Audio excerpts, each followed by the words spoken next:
So anyway, if you go to our website,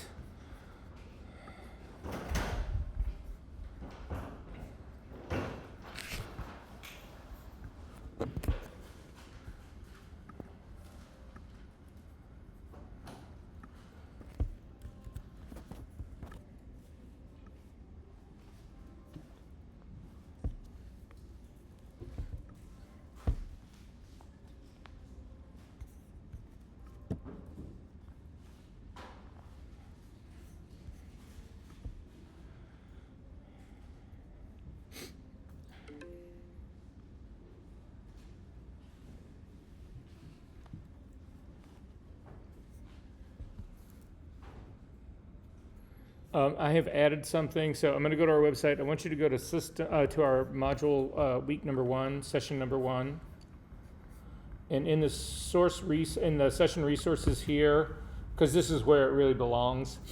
This is how to get a Capture One Pro Educational Discount document. If you click on this, this is what ChatGPT thinks you should be doing here. It's how the process works exactly. So if you need to click on this link first. So I'm going to control click to open this up in a new separate window. So, and again, it comes to the Spanish version of it. Just hit the English version of it. This is where you need to start the educational student discount part here.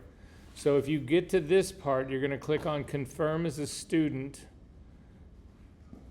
And so, Dasha, is this the page you got to? You got to this part, right? Okay. So you go ahead and fill all of this out using your email address, and you are better off, they say, to use your Columbia email address just because they use the .edu as a part of your verification that you are indeed a student. So then I'm going to go back to, again, what it says in doing all of this. So you're going to go to that, you're going to put in your school, all that kind of stuff, whatever. If the automatic verification fails, you might have to upload student ID, enrollment, all that kind of stuff. I don't think you guys would need to do that, but nonetheless, you are going to receive a coupon by email. You guys kept getting these coupon codes actually online. That's not supposed to happen. They're supposed to be sending you the coupon code via your email, and it's attached to your email address. So your email address is also what you need to use when you log in as a user or when you go ahead and start your subscription part. So those two things, that's how they control the use of this. It's your email plus this coupon code that gets sent to your email. So again, there was that generic, I forget what it said. There was something in parentheses and brackets that was like redeem your whatever. That's not the coupon. Again, they're supposed to be sending this to you. And then what you get is 65% off the subscription. But here, this is why this may not work. So again, you tried to apply the regular store instead of the educational discount checkout page, because I think that was part of your all's problem, because I was seeing people that were like, it's like, oh yeah, it's still gonna be $275 for the subscription or whatever. Anyway, that's one of the possible problems. The code is single use and it's tied to your verified email. So unless you have that got emailed to you, you do not have the code that you need. And then again, you attempted to use it for a perpetual license instead of a subscription. The perpetual license is the one where you can actually buy the current version of Capture One outright, and then you don't pay for that anymore. But the minute there is another upgrade, you're stuck at whatever level that you bought it at. So most people, certainly right now from a student position here, it makes far more sense to be doing the subscription, because it works out to somewhere between $60 and $70 a year. And you're going to be hard pressed to get a better deal out of that. And then ChatGPT said, again, if you see something like this reward code, that is not what you needed. What you needed was, again, an email where the code, a specific code was sent to you. So I don't want to try this right now because I don't want to spend our next hour trying to troubleshoot this stuff. But go ahead and try this part and see if you can get this to work for those of you who want to.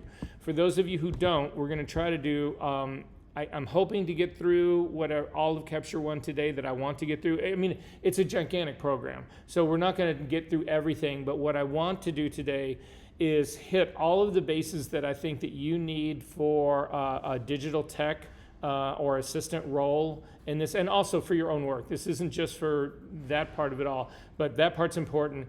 And then I also, if we have time, I want to get into color today, because are any of you doing color editing in Capture One? Yeah, that's what kind of what I thought. So there's some advantages to doing things in Capture One. There are things that you can do that you can't. They're much more difficult to do in Photoshop, or in Lightroom, either one. So anyway, that's going to be the goal. I've got 8 computers in here, so if you do not have Capture One on your computer right now, I need you to grab one of these computers. There's also there's a camera with every one of these. When we get to we're just going to do a very brief part about capturing, or actually using the camera. When we get to that stage, I just need you guys to buddy up. So just get together with a partner. But again, you don't have to do it right now. We're going to go through the lion's share of Capture One. Just again, the only time that you need to buddy up is basically we're going to do literally 5 minutes of having a camera tethered and shooting to get through that whole process. So you don't need to buddy up right now. But the people who are plugging in right now likely do not have the working files on those computers. So go ahead and fire these things up. Now would be a really good time to take a break if you want to take it. Make it like a hard 10. So I've got 140 right now. Be back at 150, and we'll jump into this. I'm going to pause the video, and then I'll pass around what I think everybody here who's plugging in right now needs. And it looks like there's one computer left. So I'm just trusting that everybody else has got Capture One on their laptop. If we need to get more computers, we can get more computers, but I thought most of you guys actually had Capture One on your computer already, and apparently that was wrong.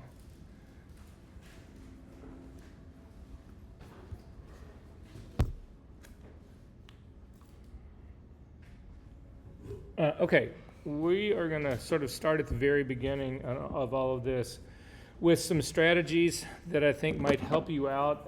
As everyone in this room knows, working in Capture One can be dicey. So I'm going to try to start from the very beginning and move away from any sort of, I'm going to do everything I can do to help you guys try to figure out a strategy to keep this as clean and functioning as we can possibly do it. So, and it's going to actually not start in Capture One. I'm going to quit my version of Capture One, and instead, I'm going to start in my settings on my Macintosh. So, again, I'm showing you stuff today for Macintosh, but the strategy that I'm going to talk about right now, you can do in Windows as well. And it's basically just the idea of creating multiple users. So to do that, what I'm going to do is I'm going to create a dedicated user for Capture One only. And the trick to this is you create this new user. I'm going to show you. I want you guys to do this with me just so that we're not going to actually create a brand new user, but we're going to do all the steps up to the point where we actually hit create. The reason that you want to possibly consider using a dedicated Capture One user is that when you log in as that user, it's not your regular user, it's not who you normally go in on your computer as. It's a place, it's a space that you only do Capture One in it. You never run anything else inside that user domain. So the idea is that other programs can cause preference issues, can cause fuck-ups, they can wreak havoc.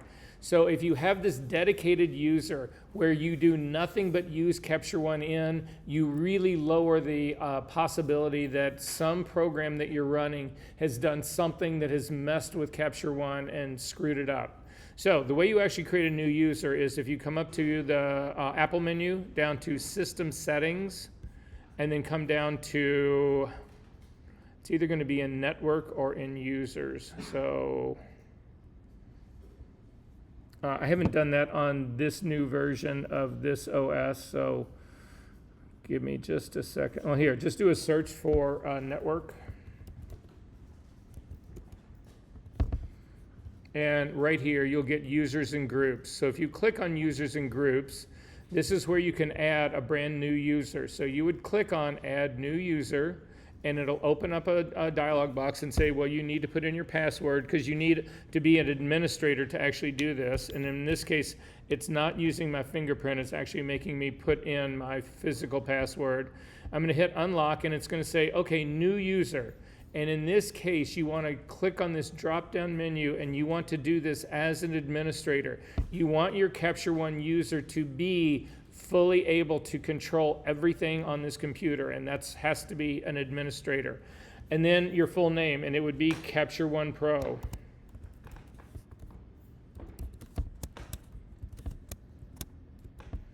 And then it will throw in usually an account name, and all it does is give you a lowercase truncated version of your full name, which is fine. Then go ahead and click on your password, and we're going to type in a password.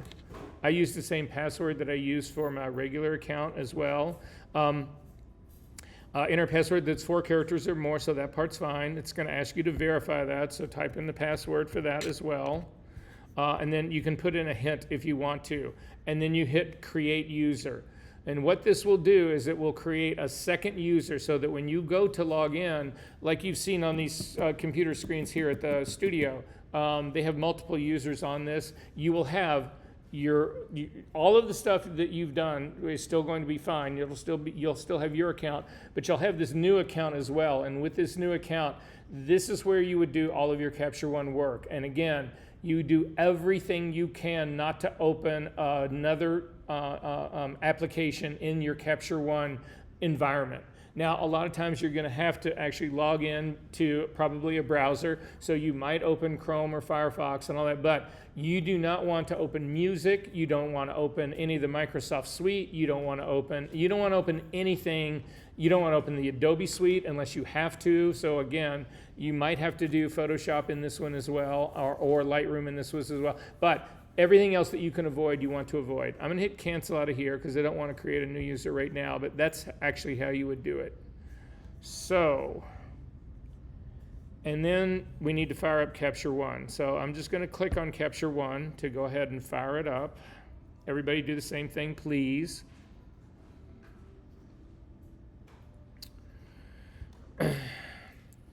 Now, in my case, I am going to, if you've got a session going right now, don't worry about it. If you don't have a session going, don't worry about it. If you have a dialog that opened up and says, well, you don't have anything, do you want to create a session or a catalog? Just select Create Session. That's where we're going to go to, and that's now that I'm actually in Capture One, I'm simply going to create a new session as well. So before I do that, a quick little tour around Capture One. Again, most of you guys know all of this stuff already, but up at the very, very, very top is a set of tools that you can use to work with your images to work inside of Capture One. There's also another set of dedicated toolbars that have drop-down menus that are right above this guy, and then there's more tools over on this side. We'll look at this in detail later on. If you take a look then at the top left-hand corner, right underneath all of that, you can see these things are actually called tool tabs. So if you start in the default setting, basically the default that Capture One ships with, you've got a library that's actually followed by a camera. This is really they call it the tether tool tab. Then you've got shape, and then you have got style, and then you should have 2 little arrows that are pointing to the right. If you click on that, you will get the other tabs that are currently active. So you've got an adjust tab, a refine tab, a metadata, and an export. Now yours might be slightly different. Don't worry about this. We'll actually look at how to customize all of this stuff. You can actually change the size of the palettes that are up at the very, so the palette bar, so I've got 2 of them. There's one on the right side and one on the left side. This one on the left side is actually called the browser, and then the thing here in the very middle is called the viewer, and then this would be your tool palette collection. So you can actually hover over the edge of this and click on it and drag it out to make it wider, and when you do that, you pick up the other tabs so that you don't have to do that little that double-headed arrow to click over. This may work for people who are doing vertical images, but it may not work to keep it this wide if you're doing horizontal images. So I'm going to click and drag this thing back in because it's just as easy to click that flip down menu and go out and find stuff that's outside of this. So we are going to create a new session right now, and this part I do want everyone to do this with me. I want to go through all of these steps because we are going to do a more advanced version of what you likely have done in the past. All right, so to do that, we are going to go to the Library Tool tab, so click on Library. And then at the very top, you're going to have Library that sits up at the top, and underneath it, you'll have filters. We're going to take a look at all of those. And then if you look down at the bottom of this, this is where you can do keywords, keyword library, metadata. We're not going to do a deep dive in this. You guys have been in Lightroom long enough to understand what keywords are. And again, they get applied here the same as they do in Lightroom. So we're not going to worry about that part right now.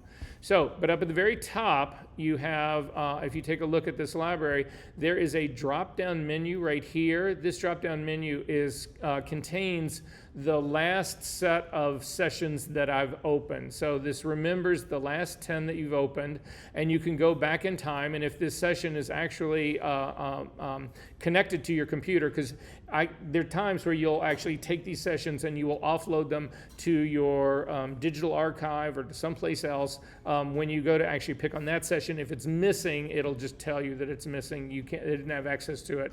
But anyway, you can also clear this menu right there. So this is pretty much the recent file thing that is in just about every program in the world. But to create a new session, you want to click on the little plus that's right next to this. When you do that, you'll get a drop-down menu, and you can either do a new session here or a new catalog.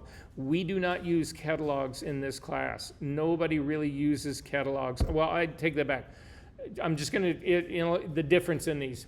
So sessions are discrete sessions that are designed to happen for just a given particular shoot.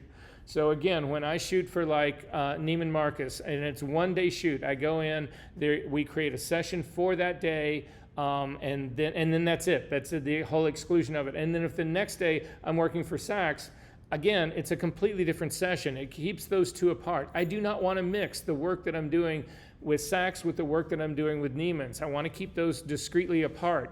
So you create separate sessions for all of that. However, there are advantages to catalogs. So the catalogs, the advantage to them is that they have really, really, really good search engine. It's a really robust search engine thing.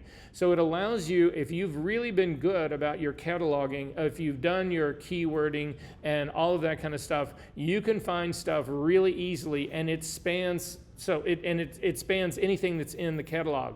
So the thing a lot of people, not a lot, but that some people will do is everybody starts off working in sessions, and then what you can do at the end of the work that you've done with the session, you can then import the session into a catalog, and the catalog, you import all of your sessions into the catalog. Now the catalog does not contain the raw files, so it's not like it gets gigantic. Your raw files stay in your independent sessions, but that way you get the kind of the best of both worlds.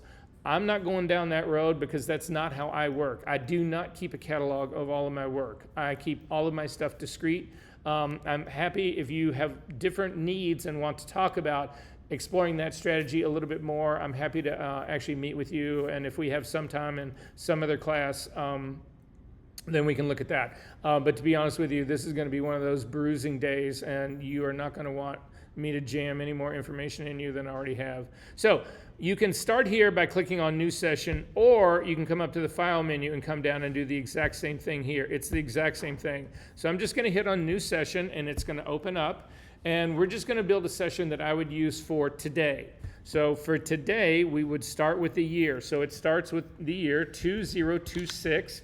You do not use a 2-digit year, because a 2-digit year, if you put 26 up there, people can make the assumption that you are doing, that 26 is actually a day and not a year. So unfortunately for all of us, there's going to be a 20 leading every single session you do for the rest of your life, but that's just how it is. So anyway, you start with the year, and then it's the month. This is March 03, and then finally the day, and the day is 06. It's always 2-digit number here. You do not just put in a 6. If you just put in a 6, it will screw up with your sorting. So again, every digit, so 4 by 2 by 2, put in an underscore. We've gone through this before in this class already. Then I put in a 3-digit client code so that it's just a reference to who I'm doing this for. So I'm going to put in COL for Columbia College. Again, if I was doing something for myself, it would be VER. If I was doing something for Neiman Marcus, it would be NIE. Something for General Motors, GEN. It's just a quick reference to help you understand what that is. Underscore. And then we are going to put in a keyword. Keywords is what you can think of. 8 possible letters. You cannot do 9. You can do fewer than 8, but you can't do more than 8. So I'm going to do, again, we'll do this. I'm going to just do C1 Pro Demo. And that's it. So then where this goes, again, we've had this conversation before as well. You really want this to go to your pictures folder. You do not want to do this to an external hard drive. The external hard drive is connected to your computer with USB, and that's a very, very, very slow pipeline. And if you are shooting really, really fast and your computer is cranking it as best as it can to actually write out to that hard drive, you'll end up with a lag. And if you're working with a photographer or certainly an art director, they get really pissed off about that kind of stuff. So we don't want to do that part. Also, we've talked about opening in a new window. You do not want to do that because new windows overlay old windows perfectly. And if you have a camera already attached to an old session that's already open, you will not know why you cannot connect to your camera with your new session. And that's because the old session that is still open is still hanging on to it. So again, we're not going to get into doing templates today, that kind of stuff. You don't need this to actually be a successful digital tech. So again, there's a number of things that you're going to see that I'm going to gloss over because this is not going to be learn a program that would take you a year to really master in an hour. Okay, and then I'm going to just hit OK. So when you do that, the next thing that I always do, it's a little counterintuitive, but I take it back. I'm not going to go there quite yet. So we're going to take a look at this stuff really quickly. What you just did was you created a session that has that name. If you look underneath your library part right here, these are aliases that go to the folders that are inside the session that we just created. So if you click on the capture folder, a lot of people make this mistake. A lot of people, when they first do this, they will not have the capture folder selected. They won't have anything selected. And if you've already been working, you won't see any images over here. The reason you don't see any images over here is because you haven't selected the capture folder. That's what gets previewed in the browser over in here. So again, that's something that you wouldn't want to do. The selects folder, we'll talk about that later. Output and trash, we'll talk about all of those. But if you want to see where these things are to make sure that this creation part was correct, right-clicking permeates everything in Capture One. If you don't know how to do something, simply right-click on something and it'll give you all the options that you can. So if you hold down your Control key on a Mac, or if you have a mouse, you can do a right click. If you're on Windows, it is also a right click. On a Macintosh trackpad, it's a 2-finger swipe down. But regardless, I'm just used to doing Control click, and it works on every kind of Macintosh computer. Control click, you will get this drop-down menu. And in the drop-down menu, you can say, I want you to show me this in the Finder. We've sort of gone through, anyway, the show in library. So if you click on the capture folder, Control click, say show this to me in the library, it's this whole part that's down here. This is where it is, right down here. You'll see it's highlighted right in here. It's opened it up, it's showing you the capture folder. And the advantage of this is that this allows you to actually go in and trade files around it inside of Capture One that are actually being moved inside your OS. So for instance, if I wanted to move a file that was a capture file in here into this folder, this capture folder right here, I would simply click on this, it would show up here in my browser, and then I would drag over to this other folder to actually move it. So this just gives you system-wide in addition to that. But that's, people don't use that a whole lot, but people use the next thing to death. And so this is a fundamental change in the way most of you guys work. So this is just the part that I want to go through right now to figure out how this works. So I want you to click on your capture folder. There are 2 ways to make what we are actually going to do right now. We are going to create what we call session favorites This session favorites is a misleading term. What this actually should say is session subfolders or capture subfolders, because that's what these things are. So you need to get away from the favorite thing. And even when it's actually you do it, it even puts a little heart next to it. This has got nothing to do with favorites. This has got nothing to do with ranking or ordering or any of that. It's absolutely nothing to do with it. Everybody has been screaming about this for like years. So I'm going to show you the most efficient way to actually create session favorites. You want to hold down your control key and click on your capture folder and say, show this to me in the Finder. It will actually bring you out to the Finder. This is your capture folder here. And in this folder, we are going to create a set of subfolders. So I know I've talked to you guys about when I shoot. So I actually use another 2-digit code. So in my full naming length, I start with year, month, day, and then underscore client, 3 letters, underscore, and then a keyword for what it is. In my case right now, it's C1 Pro Demo. But then I actually have an underscore, and I put in the subfolder. So again, for me, if I'm shooting 20 outfits in a day, 01 is my first outfit, 02 is my second outfit, 03 is my third outfit, 04 is my fourth outfit, and so on, so on, so on, so on. And then you use a 3-digit frame counter that Capture One actually supplies. So it's again, frame number 1, frame number 2, frame number 3. That's going to be added to all of this. But I need to create the subfolders for these to go into. And the advantage of this is that it gives order and structure, and it's all automated. So we're going to come over here inside of the capture folder. If you hold down the shift key and the command key and hit the letter N on a Macintosh, it will give you a new blank folder called Untitled Folder. You can also come up to the file menu and simply come down and do new folder right here. It'll do the same thing for you. If you're on Windows, you guys know how to create a new folder. It'll do the same thing. And I want to put in 01. Again, you want to use 2 digits for this. You do not want to put in just a 1. If you put in a 1, what will end up happening is that the 1 will happen, and then 11 will happen, and then 12, and then 02. It will screw things up. So again, always 2 digits. Yes?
Okay, so I'm going to do 5 of these really quickly. If you do them, so what you have to do when you're doing the next one is you have to click out. If you've still got this folder selected and you do new folder, it'll be nested inside 01. You don't want that to happen.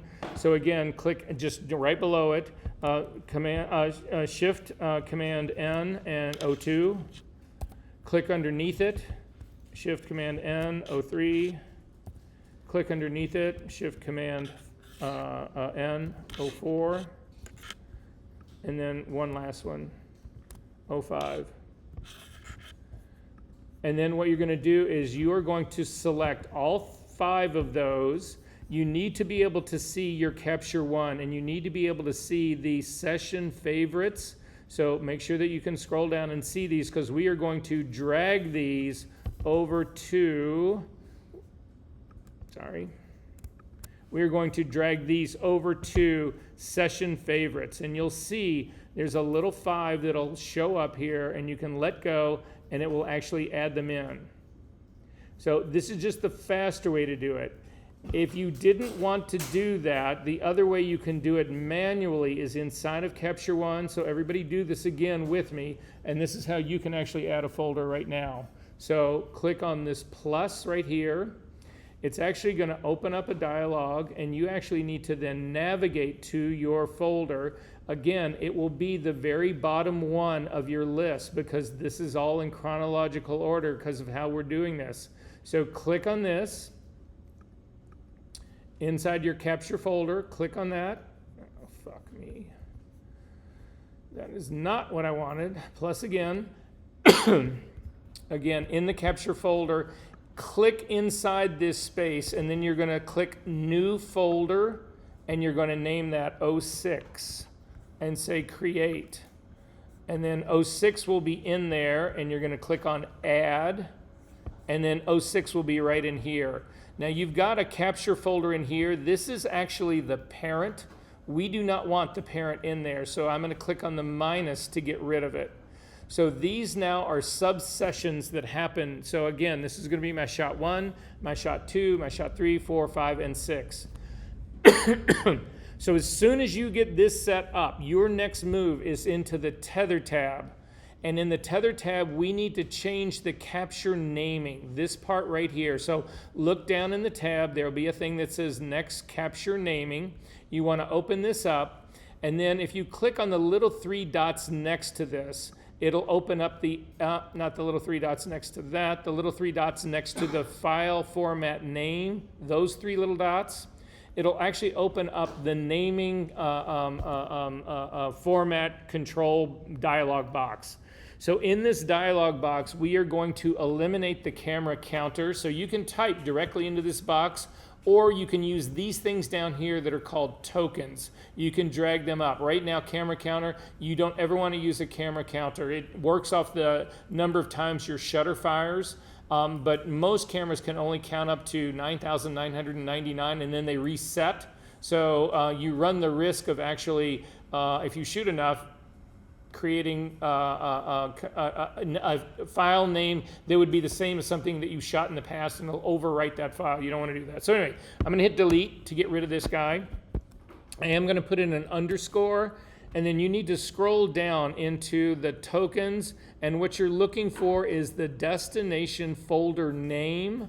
You're going to click on this token and bring it up here to the top, and then you will actually see down in here, it'll give you a preview of what's going on. Now right now my capture folder is my designated folder, so this is correct. We're going to put in another underscore up under here, click on this, and then go to the very top of the tokens, and you're going to grab this 1-digit counter and drag it up there, and then you're going to click on this drop down menu right here and come down to do 3-digit counter. And this will now show you what your file is going to look like. This is what your files are going to be named. So again, it stays with the exact same session name, the 20260306 underscore VER underscore C1 Pro Demo 2 underscore capture, because that's the folder it's going into, and then 001, because I'm going to start with that first frame, and then say OK to this. Now, this thing is really important that you sample down here. So if you hover over your sample down here, it will give you the full blown out version of it. This thing matters because this thing is live. It isn't just showing you what's going to happen. It actually tracks what's happening. And I'll show you what that means in just a second. So now I'm going to go back to my library. And this is how you use these subfolders. Because right now, if you take a look up under your session, you see the capture folder right here, and it's got a little camera icon next to it, and then output's got a little gear next to it, selects has got a little arrow dropping down into it, and so we are going to change those. And as a matter of fact, what's not showing up here is my trash. So if you collapse this favorites or collapse this, oh, that's odd. Anyway, we need to designate these folders now as our capture folders. So you click on 01 because you want to start with shot 01. Hold down the control key, click your drop down menu, and you're going to say set as capture folder. And you'll see that little camera icon has moved from my capture up here down to my 01 folder right here. The thing you need to remember is that these are strictly tokens that go, these are aliases. This is not necessarily the real thing. You can make any folder your capture folder. It doesn't have to be inside of your session. So it's just something to keep in mind when we're actually going through this part. See what this drop down is all about. Yep.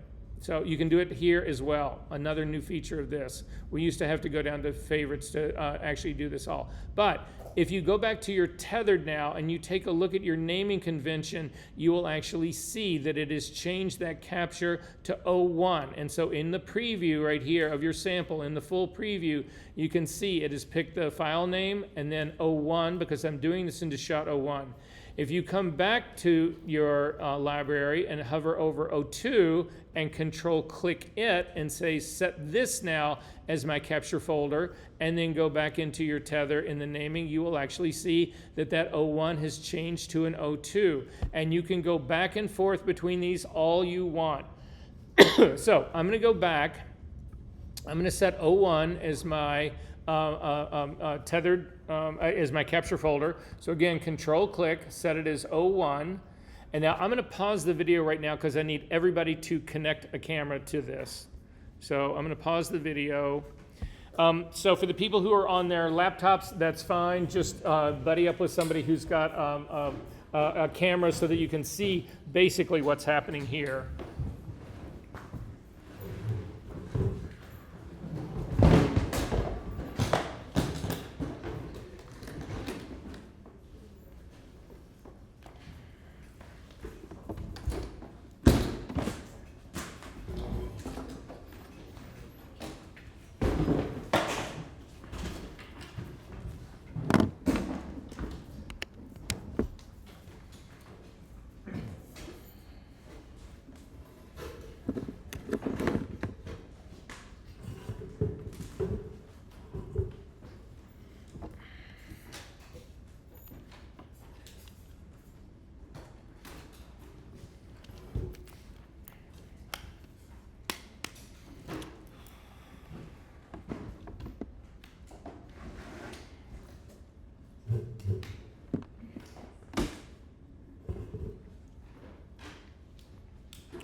All right, everybody kind of close? Okay, first things first, guys.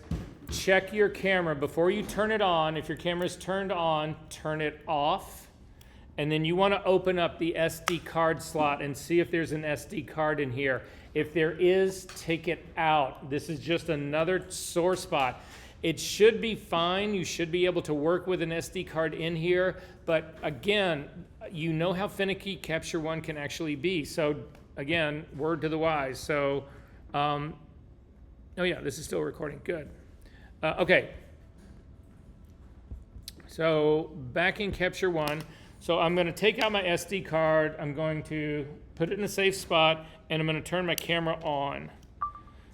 Now, when I turn it on, again, we're going to go to our tethered capture, and you should see in here that your camera has actually captured, that it's actually connected. If it doesn't, troubleshooting 101, your first move is to come up to the Capture One menu and come down to Settings. This will actually open up, and you want to click on the Capture Preference. So these are settings or preferences. I'm not sure what they call them in Windows. It's one of the two. But anyway, if you click on this, you will see a whole series of cameras right here. If your camera brand is unchecked, you will never be able to connect to Capture One. So this is the first place you go, because people uncheck all of this stuff and only use it for their camera. The reason people do this is that, again, if you're having trouble, what you're seeing here is that every single manufacturer has its own brand of USB, and so those USBs can conflict with one another, and so if you can't connect, one of your troubleshooting options would be to come in here and turn off everything except for the camera brand that you're using. Unfortunately, this is sticky, so when you shut your computer down and then restart it, if you don't remember to go back in here and you try to connect a Phase 1 camera with this, or a Sony, whatever, it will never work because these things are unchecked. So this is the first place that you actually look to make sure that there's not a problem. Again, my camera is being seen, so hopefully yours is as well. Is anyone's not? Oh, that's a first. Okay, one other thing to check. If you do this and you see again that they're all checked and so your camera should be connecting, this is another place that you go to. Up to the Apple menu. If you're doing this on Windows, you want to go to Devices. But up in Apple, down to System Settings. Sorry, they've moved it. System Settings, and then if you go all the way down, I think, no. Hang on one second.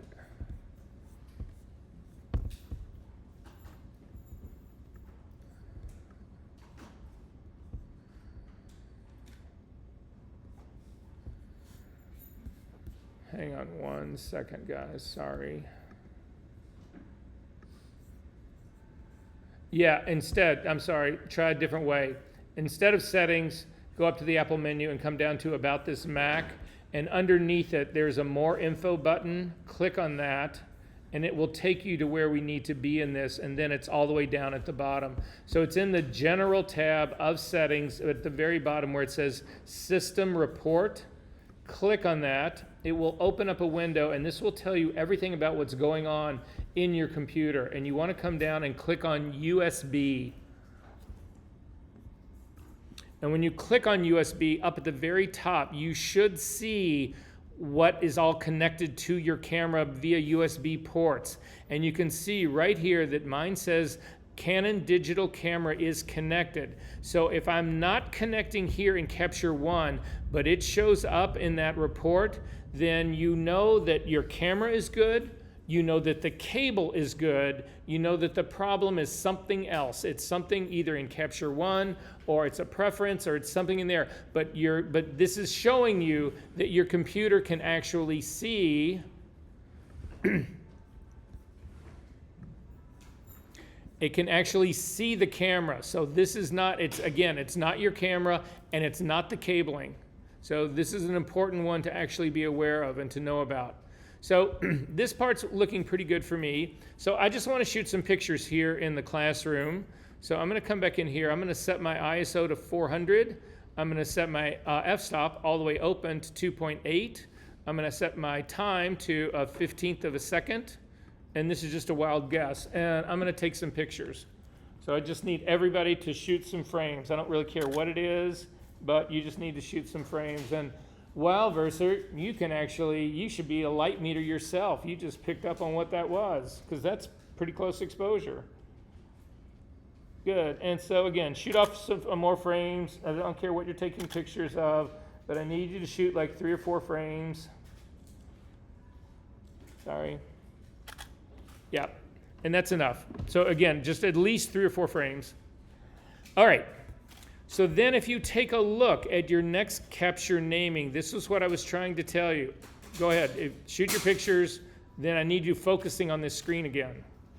So what I was saying about this is now true. Look at this. This sample, it's live. It knows that the next frame that I should be shooting is frame number 5. So this part makes sense. Okay, here's the trick though. If we go back into the library, I'm going to go back into the library, and now I'm going to actually designate my O2 as my capture folder. So again, click on O2, hold down your control key and click and say, set this as my capture folder. Then go back to your tethered naming. What you'll see here is it has put in O2, but it's gonna start here at frame number 5. This frame counter is dependent on the session, not on the sample. We need to change that. So again, I want my O2 to start at frame number 1. I don't want it to start at frame number 5. That wouldn't make any sense. So to fix that, you come up to the little 3 dots at the top of the capture naming, right across from capture naming. You click on this and you come down to reset capture counter. And then you will see this goes back to 01 now, which is how you want this to be. So I'm going to shoot a few more frames, do another 3 or 4 frames. Again, it doesn't really matter what you're shooting.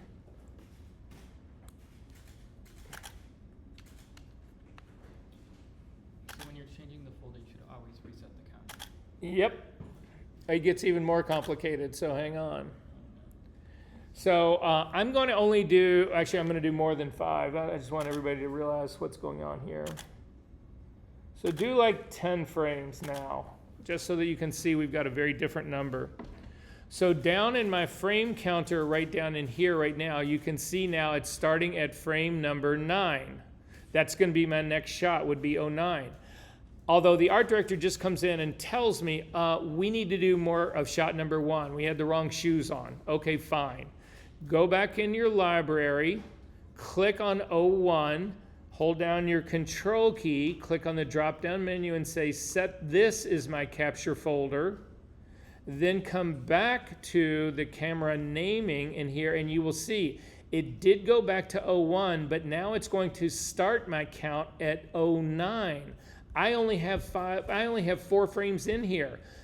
You talk about driving an art director nuts. All of a sudden they realize that you've gone from frame number 04 to frame number 09, and they're going, well, where the hell is 4, 5, 6, and 7? It's because, again, this naming thing is sticky. So we now want to start at frame number 5 because we've got 4 of them in here already.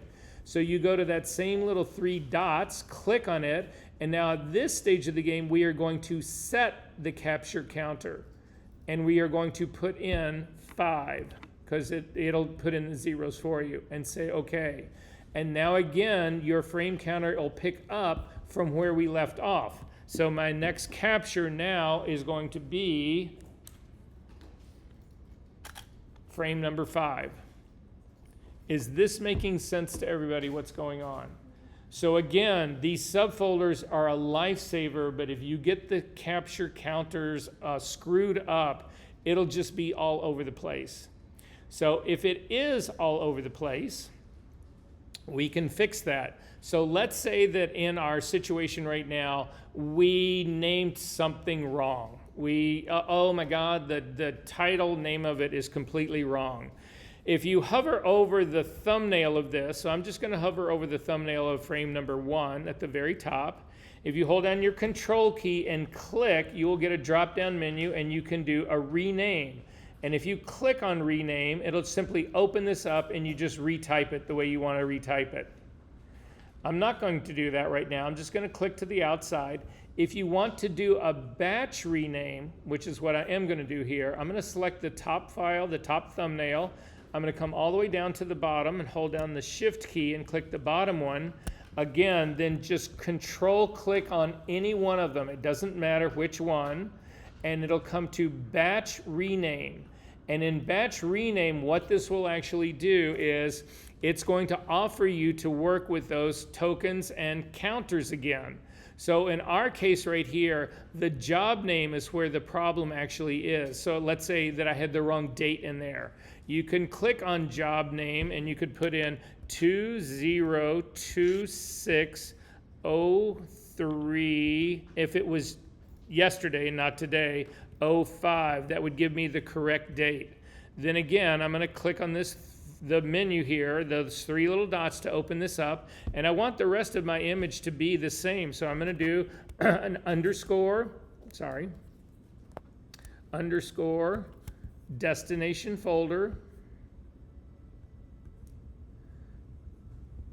destination. Oh, right now it's not going to give me destination folder because that's part. It doesn't look like the job name's in here, but it doesn't. It's concerned about a destination folder because we're not shooting to a destination folder. So you're going to actually have to add the destination. First, we got to need to add the keyword in here. So the keyword in here would actually be, so the job name part is going to be correct. The keyword would be, we would just do a VER underscore C1 Pro demo 2 underscore and then a 3-digit counter. So grab your counter and pull it up, click on the drop down menu and do a 3-digit counter. And again, you'll see that it's starting at 01 right now. So, but this is the correct renaming. If you take a look at this, it'll now have 05 instead of 06. And I'm going to click OK in this. And then again, we probably need to reset the capture. Oh, no, we want it to start in 01 because I'm starting with frame number 01 right here. Now, I'm not going to actually, well, we can go ahead and do it. It won't really matter.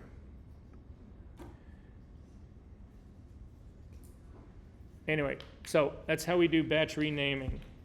Questions about any of this?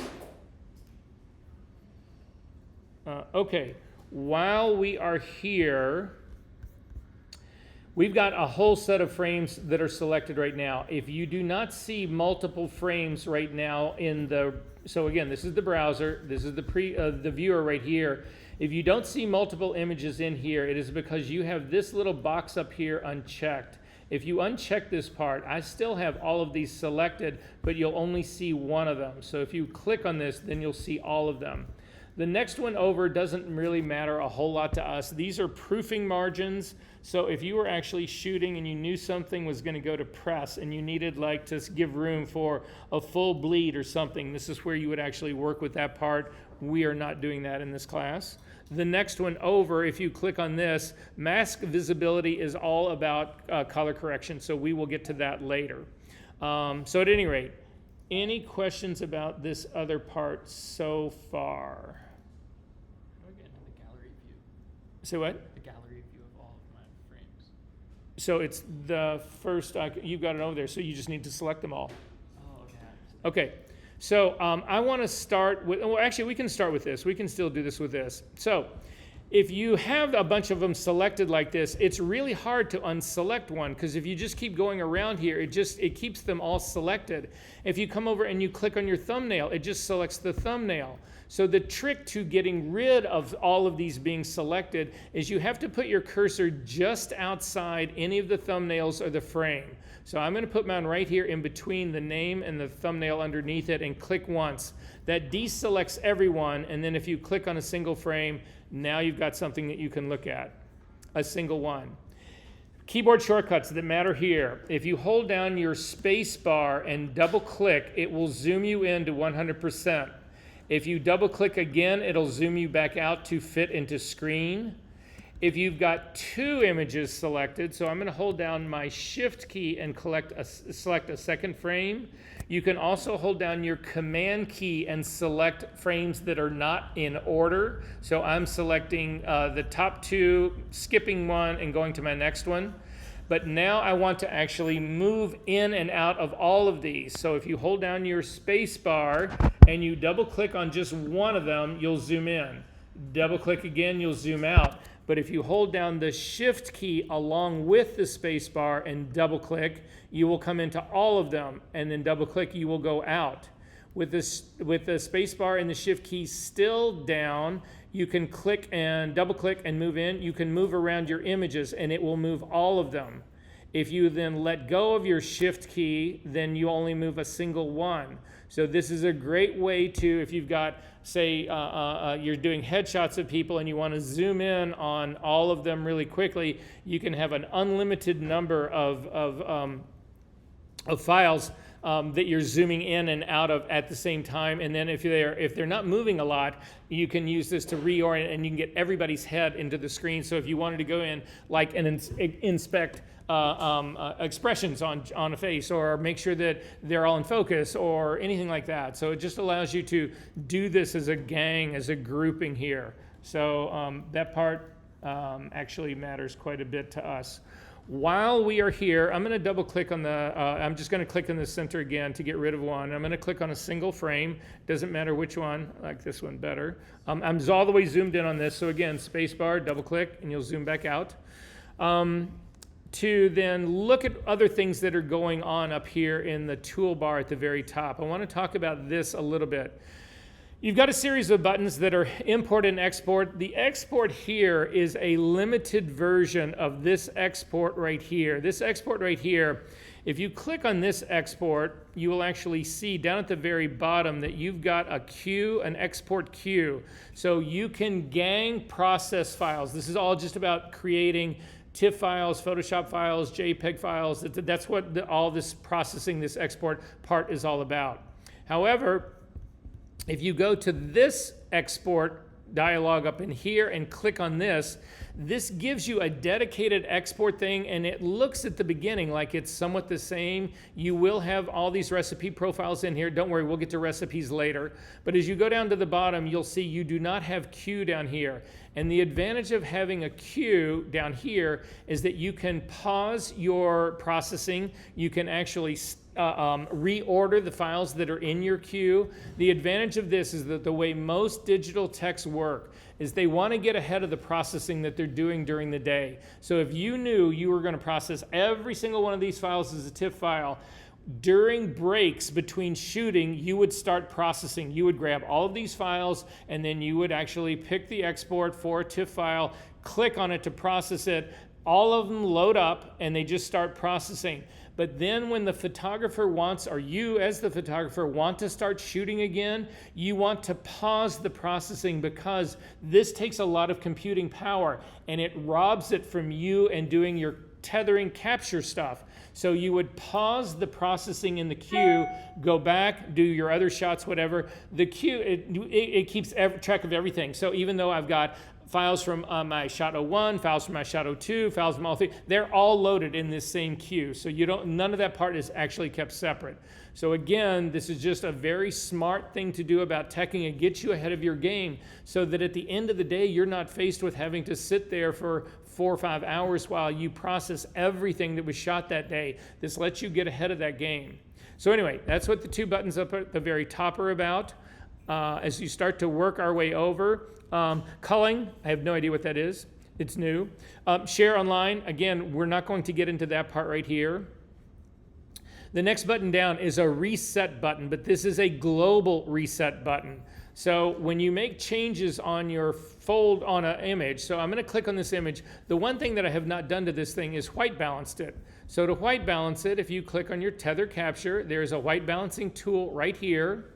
There's also a white balancing tool up in the tool tab that exists up at the very top. And it is, I gotta quit looking at the screen when I do this. It is this one right here.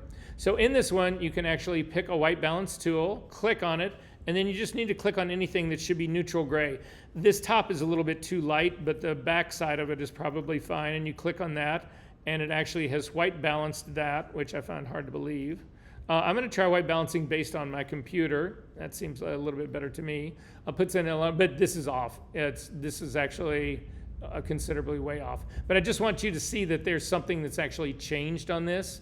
So just do a weird white balance. Pick anything. I don't care what it is. You can pick the screen and see. No, don't pick the screen. Again, pick something else out to just give a change so that we can see a change. If you want to then apply this change now to the frame that's right underneath it, again, you don't need to worry about that if you've already made this white balance in the beginning, because in the next capture adjustments that's right here, the default of this shows up. Again, the color correction from this is going to inherit from the one before it. So as you are shooting right now, that it'll actually then, everything that comes in will then adopt this white balance because this was the last one. So, but if you have some that do not have that, you can actually then come over here to the one that does have it.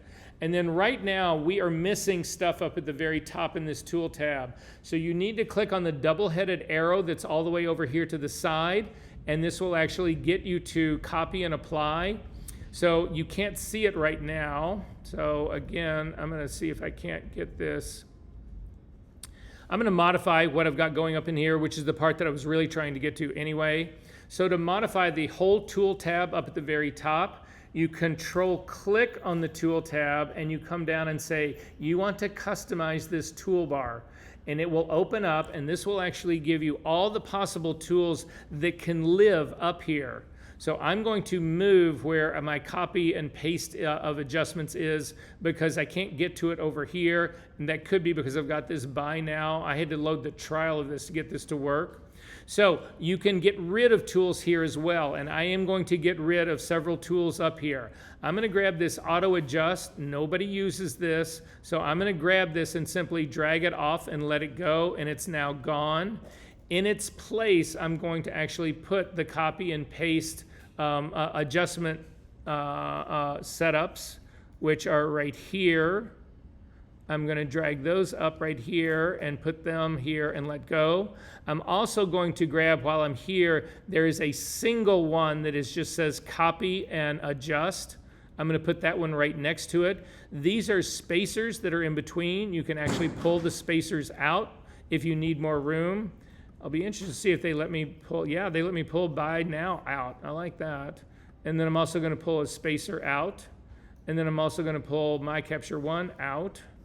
And I'm going to leave that part. I'm going to pull out this spacer as well. So you can customize this thing to give yourself more room. Other tools that I would put in here while we're doing this. I'm going to leave the grid up in here. I'm going to leave before and after up here. Exposure warning is going to stay up here. But I want rotate in this. So I'm going to grab the two rotating buttons. I'm going to drag those up here into this space. And then I'm going to just say done to this. And now with this copy and paste of these are adjustments. So if you click on, again, I've got an adjustment right here. If I come down to this screen underneath it, I can actually copy. I'm just going to do the one at the top. I'm going to click on this that I made warmer. Click on this copy adjustment. You'll notice when you click on that, it all of a sudden makes the paste one, the arrow pointing down, active. Then you can come down to this one and you can actually click on the paste apply. So these are adjustments, and it will put that adjustment on to your image. If you select multiple images, so I'm going to select a bunch of these, you can also use this. So the primary has actually gotten color corrected. That's the one that's got the hard white border around it. You can now click on copy and apply here, and this will open up and it will show you everything adjustment that was made on this. Now, the only thing that we've done on this was to white balance it. But if you had done other things like anything, you can do exposure editing on this, anything else that we had done, it would be available so that you can pick and choose in this what you actually want to apply. But in our case, it was only the color white balance. So I'm just going to hit apply on this, and now everybody gets applied that way. Now, once we've done that, again, I'm going to click so I'm just on this top image. You have resets in this. So if you come up to the very top of this toolbar up in here, you can click on reset. This is a global reset. So everything in the file will be reset. So if you've done exposure adjustments and white balancing and all of that kind of stuff, it is all reset when you click on this one. So we are going to reset this, and it will go back to that blue that it always had it in. However, you can also hit Command Z that will undo the last thing that you've done. That's also what these undo and redo buttons are right here about. They will undo your last action and then redo it back again. However, a lot of times you don't want to reset the entire image. You only want to reset one thing. So to reset that one thing, we are going to go all the way over to our adjustment tab really quickly. And in the adjustment tab, you'll see we do have a white balance that's right here, but I'm also going to change my exposure on this. I'm actually going to make my exposure down. I'm going to take it down 2 stops. So now I've got 2 changes that are existing here. This is what I was talking to you about earlier. I'm going to select the next 3 thumbnails underneath this. So hold down your Shift key and click on them. And now when you hit on that copy and apply, you will see that I've got exposure here as well as white balance. If I only want to apply my exposure, I can uncheck the white balance or vice versa. If I only want to do the white balance, I can uncheck the exposure. So I'm going to uncheck that and hit apply. And then again, it will just white balance the rest of them. So in this one frame that I've got right here, again, I'm going to select out of this and then click on this again. You'll also see in here, if you do a global reset up here, it's going to then change the white balance and the exposure both. If you hit Command Z to undo that, it brings them both back. But you've also got little tabs right here next to that you can just reset the tool. So if you only want to reset white balance, it is this tool, it's this little reset right here. If you only want to reset the exposure, it's this one right here. So again, if I click on this to reset the exposure, the white balance remains, but the exposure is reset only. If you hover over that reset thing and hold down your Option key and click, it temporarily turns it off, and then when you let go, it turns it back on. So when you add the Option key to this reset by the tool, it temporarily turns just that tool off, and then again, back on. Questions about any of this? Are we good? Okay. I'm going to load a new session again really quickly. I feel like we've fallen behind a little bit here, so I want to keep plugging on just a little bit, but I promise you we will get to another break pretty soon. Okay, so I do want to load the files of the working files that we had that I gave you. So I need you to go out to your Finder, and you need to find that folder. So again, it's in, for me, it's in the digital tech assisting part, in the first part right here, in my Capture One working files, and then inside my Capture One folder. And so can everybody find this folder? All right, so the way that you launch, if you just want to double click on something to launch it as a database, into Capture One, you use the session preference. So you have preferences in Capture One, just like you have, you have like XMP files, stuff that's been developed. Sidecar files is what they would call them. If you actually click, you can click on the capture folder here. You'll see that there's a whole list of JPEGs and other stuff in here, but there's also a Capture One folder at the very bottom. If you click on this at the very bottom, this is all of the settings. Now, the reason I have got 4 different settings of preferences here is that I've used these files in 4 different versions of Capture One, and every one of these is an older version. So this is the current one that's right here. The last version of Capture One that I was working with was this, the one before it was this, the one before it was this. So that's what these are. The same thing happens in the preferences over in here. So the one that we are going to be looking at right now, this would be for the CR2 files that are actually in here. So this is where your preferences are all kept. So if somebody asks you for your session, you have to give them the entire session. If you only give them the captures, then they won't have any of the color settings that you did. They won't have any of the ratings that you've done, any of the keywording, any of the tagging, all of that. All of that is in these folders that are sitting down here. So these preferences are here are for your captures. These are for the session itself. So this is everything about how you actually have your whole session structured.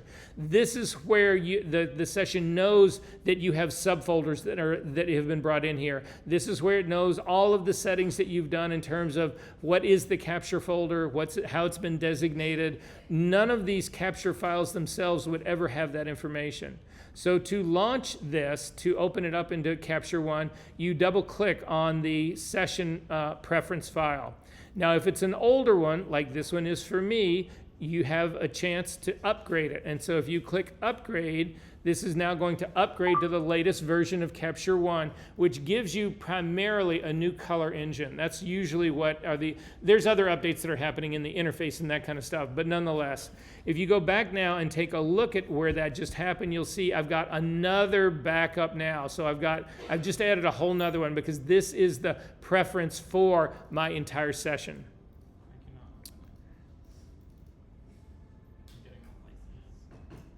And I was saying that you're getting the activation issue as well. Hit quit. We're going to attack it a different way. So this will be important to know. So some people, was everybody able to open theirs? No, so you guys couldn't open yours? Okay, it's a good thing to happen because you saw what happens if things are connected and done right. But if they're not, So this is what we're actually going to do. I need you to do this in your Finder. Again, if you're on Windows, you need to come into where your folder structure actually is. When I come into mine, I actually make it a habit of always copying from a window that's higher up on my screen to one that's below it. I never do that in the reverse. So what I'm going to do right here is I've got my capture folder that's sitting right here, but let's say for some reason this thing did not work. So what I would do is I would want to create another version of this and then move my capture files to it. So I am going to get rid of all of these other windows so this doesn't get any more confusing than it already is. But I need you guys to actually do this with me, because this is what you do if you end up with a corrupt version of Capture One. So you go to open something and you can't open it and something has been corrupted in it. As long as you still have your captures, you can rebuild that. So that's what I'm going to do. I've got a tricky little piece of software here that allows me to place that window exactly where I want it. I'm going to hit Command N to bring up another window. So this is going to be my destination. So again, this is my source in the top, and my destination is going to be down at the bottom. I'm going to click on this capture name right here just so that I can copy it. And then I'm going to go back into Capture One now, so I need everybody to come back into Capture One. We are now going to create a new session. So again, go to your library, click on the little plus drop down, new session, and I'm going to paste in the name of that session that was corrupt. So again, if you didn't copy and paste yours, this is what it should read. It'll be 202000421 underscore CCC underscore C1 Pro Demo. And again, you would want to put this in your pictures folder, although I've already got one of these in there, so I don't want to do that. So I'm going to put this in my TOS folder as well, which is another viable alternative, any place but your desktop or an external hard drive. And I'm going to go ahead and put it out there. So I'm going to say OK to this, and this creates the structure that you need for your session, but you'll see we don't have any captures in here.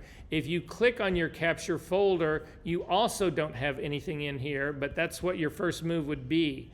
So now I'm going to go out to my Finder again. I've got my capture folder right here. You don't want to just move the captures themselves. You need this Capture One folder because that's where all of your ratings are, that's where all of your keywording are, all of this. So we need to move the entirety of it down.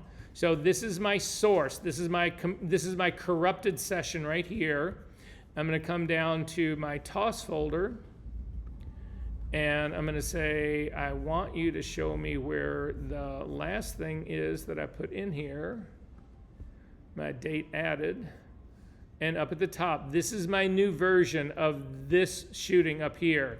You'll see I've only got one version of it sitting right here. And then you are going to grab the capture folder from the version that is corrupt, and you're going to drag it down to here, and you're going to let go.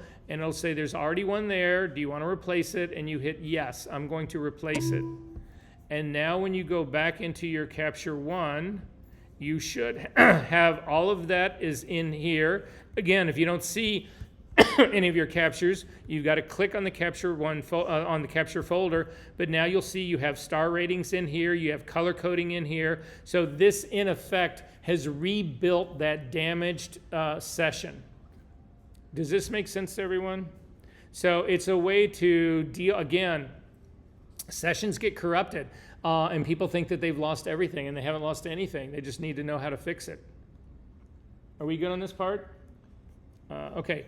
I want to go over just a few other things in here really quickly, and then we'll take a break. We're pretty close to this. Okay. So you have already customized this toolbar up here. You can also customize this toolbar that's right here. So for instance, if you click on the shape icon, what this is where you can control your crop tool, although the crop tool also exists up here in your toolbar.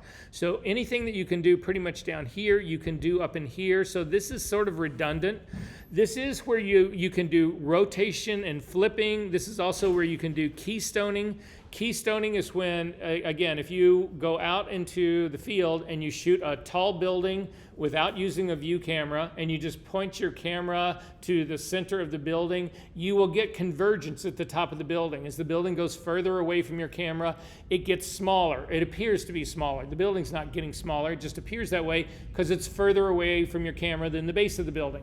You can actually fix that using keystoning. So what that will do is, that's what these little bars right here are all about. But at any rate, I don't need this thing in here at all. So if you hover over the tab itself and you hold down your control key and click, you will get a flyout menu, and you can say, I want to remove the shape tab.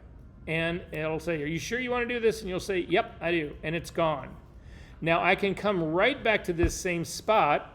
And again, I'm not going to pick one of the tool tabs. I'm going to just hover over the space right next to it, hold down the control key, click, and I will get a flyout menu, and I can re-add a tool tab. And these are the ones that I don't have on here.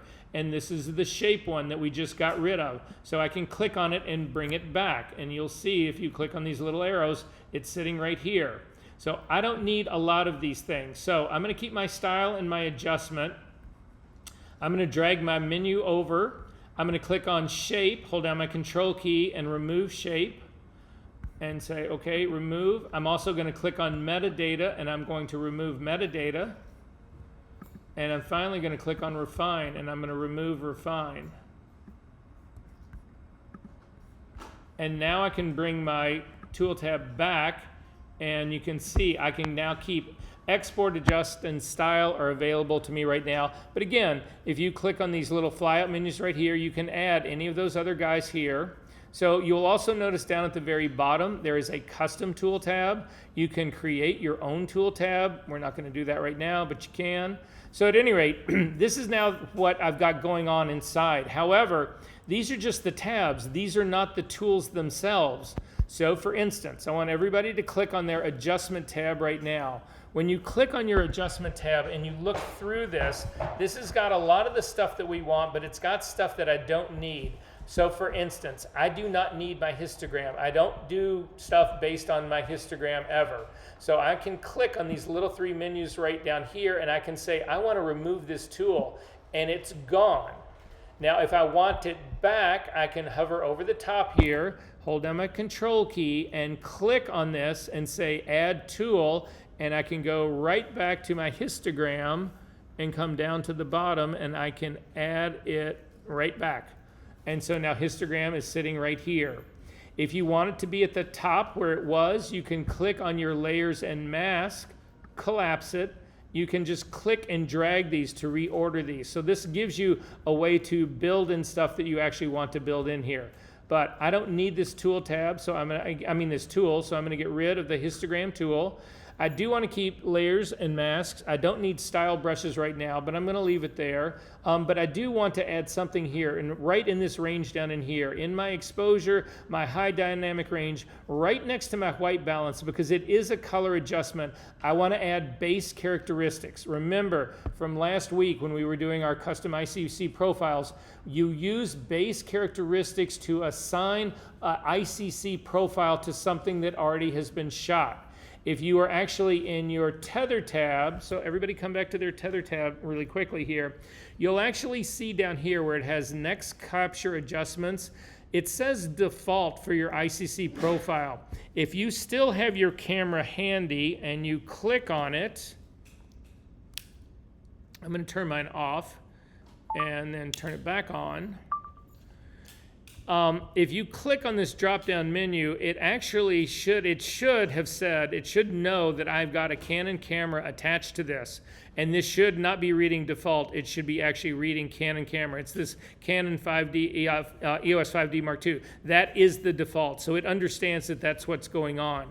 If you come out of this so that collapse, turn your camera off, and you don't have a camera connected now, and you come down to that default list again, you'll see that you don't have that. It doesn't show up. So whatever camera that you have connected automatically becomes the default. And so when you're shooting, it's going to assign the correct profile.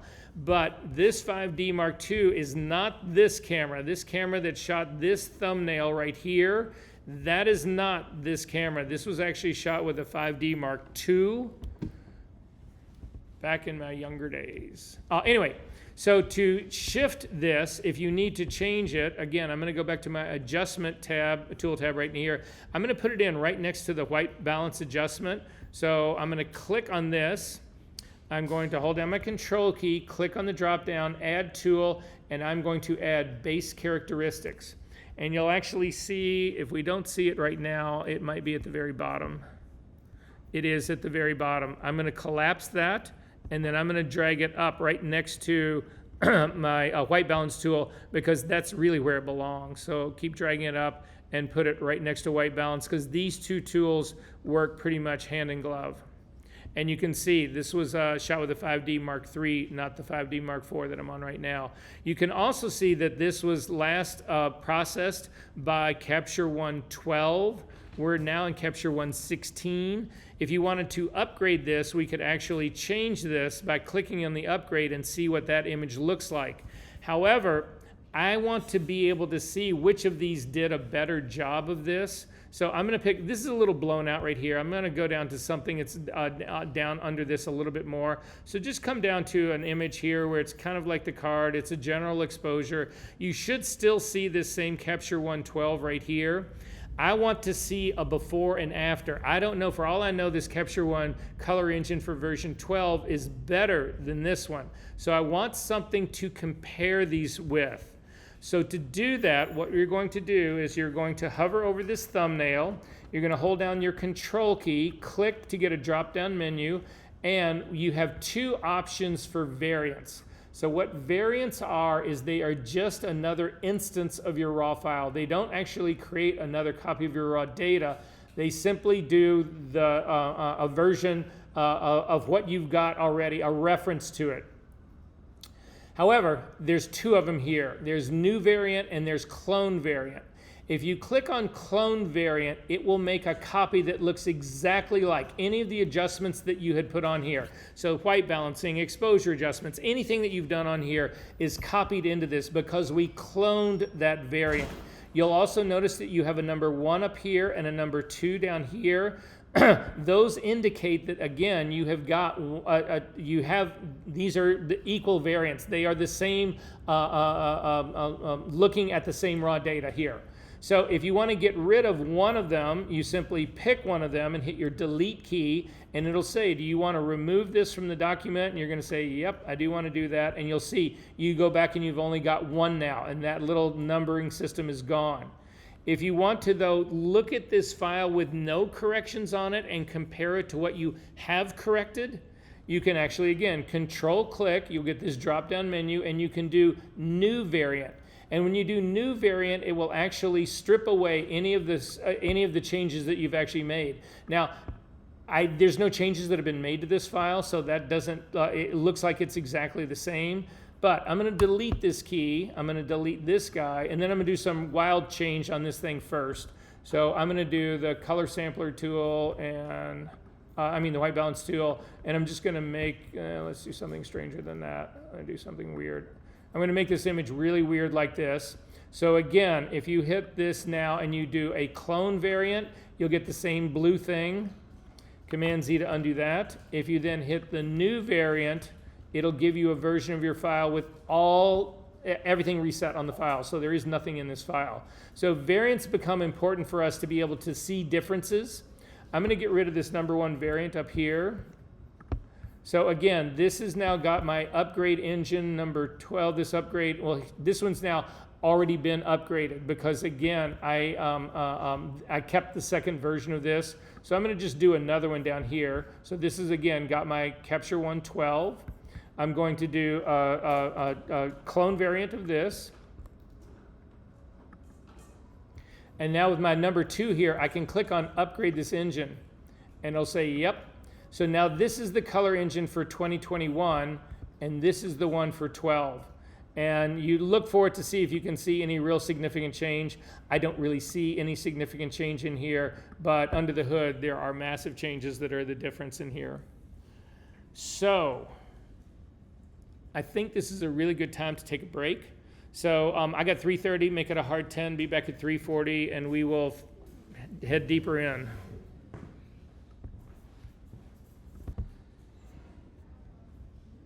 Okay. So back in Capture One, I want to take a look at a few other things, especially in the library right now. So if we can go back to the library, this becomes really the critical place that a lot of digital techs spend their time, because this is where photographers will go through and they'll rate things and they'll color code things and they'll do that kind of work. So if we scroll up to the very top, I'm going to do a quick tour of our thumbnails and pretty much the rest of everything. So we've looked at the tool tabs that are up on the very top. We've reset our tool tabs here. We've done a bunch of stuff in here. We've changed things around. You can actually save custom workspaces. So to save this as a custom workspace, because we've made changes, come up to the window menu and come down to workspace, and then you would come over to save workspace. And in this save workspace, you would actually call it, you would name it after yourself or after a particular client. So I know digital techs who work for the same few clients, and they'll have custom workspaces for each one of them respectively, so that you would save, again, if you were working for me, you would save it, oh, this is Versa's workspace. Or if you were working for, Robert, it would be Robert's workspace, that kind of stuff. So this allows you to actually save the things. It also allows you to delete workspaces. So if you don't like a workspace that you've been working with for a while, you can actually delete it here. There's also canned ones. If you take a look at these canned ones right here, this is the default one. This would be what the workspace looks like in the current version of Capture One if you clicked on it. Now, I don't want you to click on it because then that will get rid of that. That'll bring back, the shape tool tab, and that it'll get rid of the export tool tab. So anyway, I don't want you to do that right now, but that's what it will do. But the one that matters down here to us is this one right down here, these dual monitors. This allows you to connect a second monitor to your computer. Now, you can actually do a whole lot more monitors than that. What you ultimately would do is that you would do dual monitor, and you would do a large viewer, because the viewer is just this part that's right in the middle. It's just the image. So you would have this monitor set up like this for you, the digital tech, but then on the second monitor, it would only be a large version of the viewer, and that's what you would give to the client.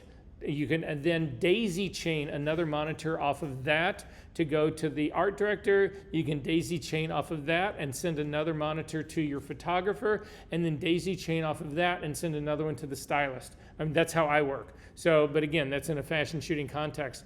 But that gives me 5 monitors. Only one of them has these controls on it, and that's the way you want it. In the viewer, you can actually do ratings and that sort of thing, the things that an art director might want to do, but you don't want an art director like screwing around with setting orders and naming and all that kind of stuff. You just don't want that to happen. So at any rate, we've taken a look at this part. We've gone down here. We're going to look at filters in just a minute. As we go across, these are our tool tabs of the tools themselves. We've gotten through all of that. There are tools that are up here that are persistent. So if you click on, I want to show you one other thing on this really quickly. If you want to get back to the default of this toolbar that's up at the very top, control click on this, come down and say customize toolbar, and then you grab this entire set that is at the bottom. You drag this whole set up here to the top, and it will reset it back to its default. Also, in this case, you've got actually where you have the icon, but you've also got a description of what it is. This used to never work in Capture One. It used to only be the icons forever. They now actually have it where it does work, but if you get really used to doing all of these things and the labels bother you, you can actually change that right down here and say, oh, I just want to see this as icons only, and then that goes away. But when you're learning Capture One, it probably helps to keep the icon and text with it. So anyway, you would just drag this up to reset it, and we would be good. We're not going to reset ours. I'm going to hit done. So then we've talked about what's going on right in here in terms of this seeing multiples. Again, we're going to look at the mask visibility a little bit later on. This is where you can actually control this fit right here. This is where you can control the fit of the viewer, how much you zoomed in of the viewer and how much you zoom out. There are two labels, there's two magnifying glasses on this. There's the plus, which will take you in serious increments. So if you go from the plus to the minus, it's a fit all the way up to 100%. The reason you would want to go to 100% here is that this is now the area of this image that we can see in the viewer has been fully processed. So if you are worrying about moire and moire showing up in your image, you need to take my retouching class, and we will talk about that at the end of that class. But nonetheless, this is showing you what your image was truly look like if you developed it out. So it's just a great way to check to see if there are problems. So if you're unsure looking at your thumbnail if something is focused, this is another way to check it right here. So again, the same spacebar trick works. If you double click on the hand, holding down the spacebar, it'll zoom out to fit. Double click, it does the same thing. It goes all the way in. But you can come in much closer in this. This will go up to 400%. Or now it actually goes up to 800%. So, yay. Anyway, working our way still over more, we want to come to these last items that are right over here at the very end. There is a little eyeball that sits right here. If you click on this little eyeball, this controls how this browser works. This is the browser over here. These are all of your thumbnails over here. Let me zoom back out here so we've got something reasonable to look at. So what'll happen is that if you click on this little eyeball and you pick the icon that's all the way to the left, this will give you unlimited thumbnails. So if you then take your browser, if you just hover over the edge of the browser where it's touching the viewer, if you click and you drag to the left, your thumbnails will start to get bigger, and then all of a sudden you will get a second row, and then a third row, and then a fourth row, and you will see your viewers getting smaller.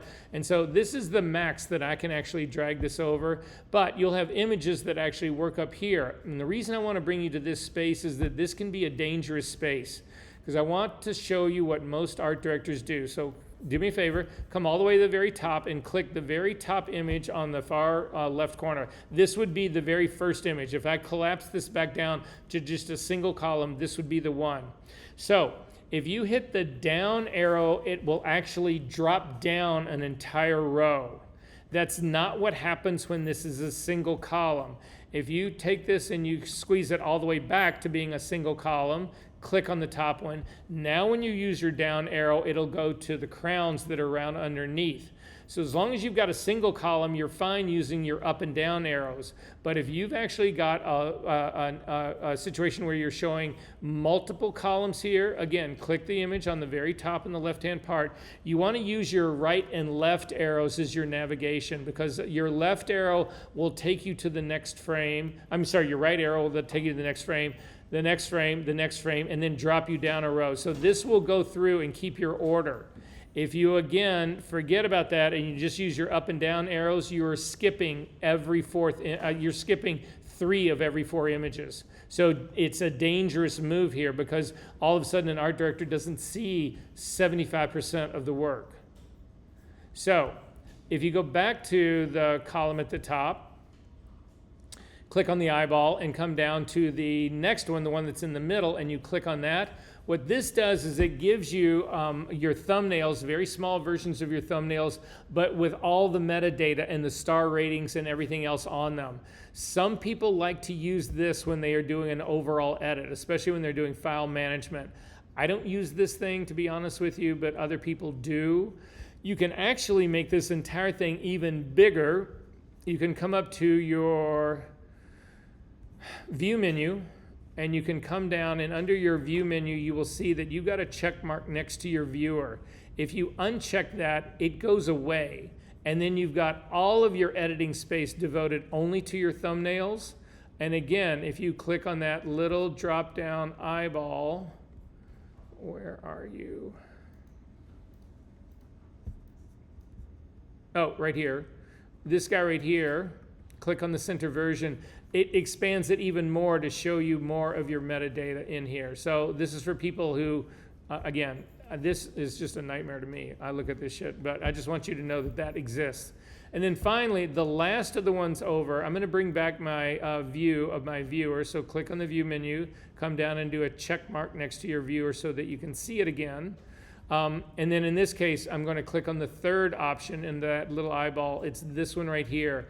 When you do this, it will give it only in a single column, and it gives it to you as big as it can be depending on the width of your column. So if you come over here, I actually like to leave mine as big as I can, because you can see I shoot vertical, and so when I'm shooting vertical, my viewer is more than big enough to show me this entire image. Even if I make this smaller, my image is not getting any bigger at all in the viewer. So I can keep my thumbnails to be really big next to really big viewer that's sitting right next to this thing. So that's basically the way I work. So when I keep it like that, again, in this far one over here, you can never have more than a single column, but you have the biggest of them. So then the last one over are these up and down arrows, and these up and down arrows matter because this is how you can do the sorting of your thumbnails. So I'm going to go up to the very top again. This thumbnail, there's different ratings in them. Some of these are 1 star, some of these are 2 star, some of these are no star, some of these, so anyway, these are all the ratings. If you come to this drop-down menu, this is the sort of your thumbnail column. So right now I've got it set to sort by date. So you can do a set of sort by name. If you do that, you won't see much change in here. Certain things may change in here, like this has actually come up to the top. But if you have a collection that's got multiple names in here, it'll do an alphabetizing. If that happens, or even more importantly, if your ordering gets screwed up, the best way to fix it is to do a sort by date. So I'm going to come up and do a sort by date. So let's say I wanted to rename every single file in here in order of when it was shot. And they're shot from different photographers at different times. You do a sort by date, and then you do click on your thumbnails, a Command A to select all of them. Then hover over a thumbnail, Control click, and do a batch rename. And in the batch rename, when you start at frame number 001 and go down through them all, it will then rename these based on the order that they were shot, because they are being sorted by date right now, and date has to be how the order in which they were shot. You cannot have something that's got an earlier date but was shot later in the sequence. So again, you sort by date, and then you rename using your frame numbers to give you the order, so that when you then do a sort by name, it matches the sort by date. Did that make sense to everyone? Did that make sense to anyone? Okay. Again, to get out of this whole collection going right here, just click on the side. All right, so yeah, so anyway, this is how I have mine set. So I would actually have mine set by date right now, because it just keeps things together that I want together. But you can sort by anything right here. If you do sort by name, you'll see some of this stays the same. If you come back to sort by name and you click on it again, it will actually then give you the reverse of this. So now when you click on this drop down, you will see that name is picked, but there's a check mark next to reverse. So what that's doing is it's instead of going from A to Z, you're going from Z to A. If you want to go back again, you simply click on name again, and it'll flip it backwards. But you can do reverse orders of a lot of these things. Like you can do reverse dating. So instead of going from oldest to newest, you go from newest to oldest. You can do all of that kind of stuff. All right. So for us, I'm going to actually click on rating now. So I've gone through my whole file. Oh, if you want to just go through here, try this. Click on the first file, and we are just going to set it at, right now it's got a 1-star rating. If you want to get rid of the 1-star rating, you hit a 0. You have 0 through 5. So if you want to bring a 4-star or 3-star rating in, just hit the 3 key. So what a lot of people will do, what art directors do, is that they'll keep their finger on a number 1. So if you hit a number 1 right now, it's going to change this back to a 1-star rating. You go through your image one at a time. So you've got single column, you've got your right hand on the up and down arrow, and you go down to your next arrow, and then again, is that a 1-star? Sure, you hit it as a 1-star. The next one, is that a 1-star? No, it's not, it's not. Keep going down. Then once you get all of your 1 stars, then you can actually come up here and you can do a sort by rating. And this will separate all of your 1 stars from stuff that has not been rated at all. Now I've got 5 stars in here and 4 stars. So you'll see I've already gone through these multiple times. But what most art directors do is they will go through all 1 stars to do the first culling. And then you'll do this rating so that all of the 1 stars are then at the top. And they will go through all of the 1 stars a second time and assign 2 stars to the standouts. And then again, as long as it's still set to rating, all of the 2 stars will be at the top, followed by the 1 stars, followed by the no stars. And then you will go through it again. And ultimately you reach the point where you get into the 4 and 5 stars. You've really narrowed this down to 1 or 2 images, certainly by the time you hit a 5 star. So then what a lot of art directors will do is once you hit the 5-star ratings, they'll pick their favorite by actually assigning a color tag. If you click on this little square that's right next to the star ratings, you'll get a drop-down menu and you can actually pick the colors that you want. Now, in the old days, there was only 3 colors. There was green and yellow and red. And people would use that like traffic lights. So if it was actually a red rating on it, it meant do not use this. If it was a yellow, it meant you might want to use this. And if it was a green, it would be that's my pick. So let's say you get this narrowed down to 3 5-star rating images. And an art director goes, okay, well, I like all 3 of these, but I really want them to go with this one at the top. You give it a green rating. The second one that you like second best would get the yellow, and then the third one would actually get the red. But other people used color tagging for other reasons. However, there's another place where you can actually look at this stuff. So if we go back to name in this drop-down menu, so come back down to name, it'll sort it then by name. Over here in the filters, you actually have filters that are populated down here.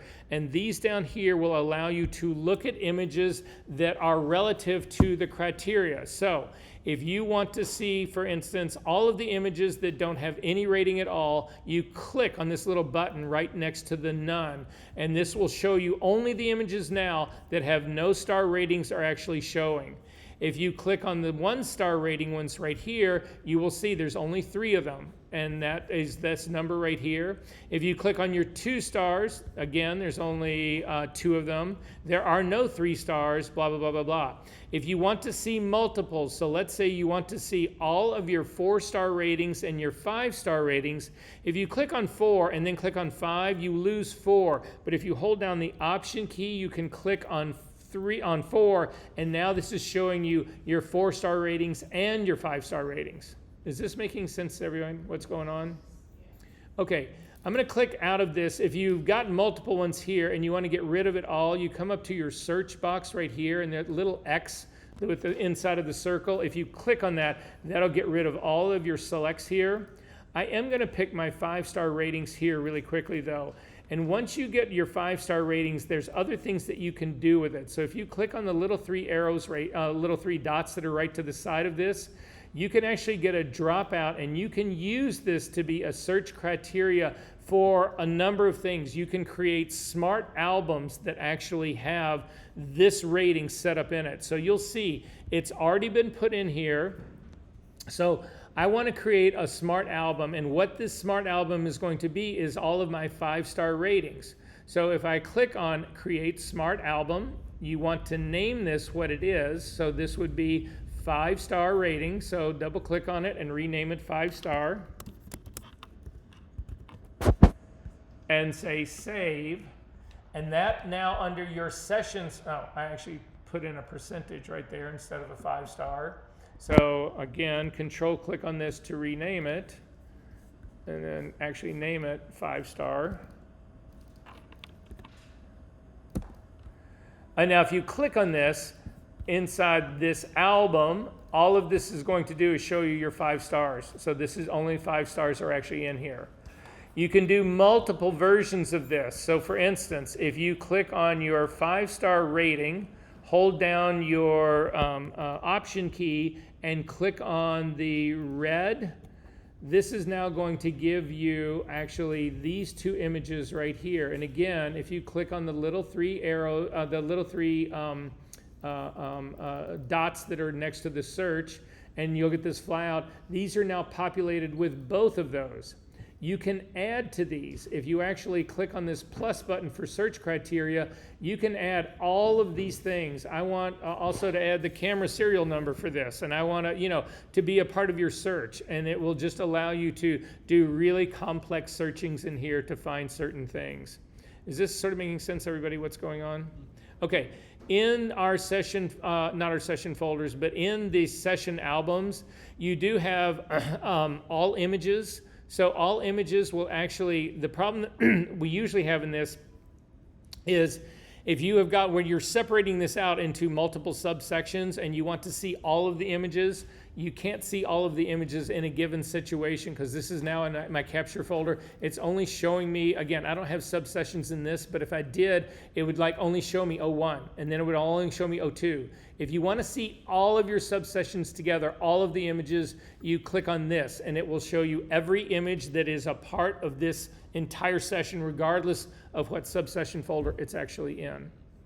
So I know this seems like a lot, but guys, this thing actually all matters and all of this. So that's basically how you would filter stuff and find it. So again, what most art directors will do is they will go through, do star ratings. They'll get it down to 3 or 4 images that are 4 or 5 stars. Then they'll maybe add color coding to that, maybe not. But that's the way most 99% of the time that I've been in the studio working with people, that people actually work.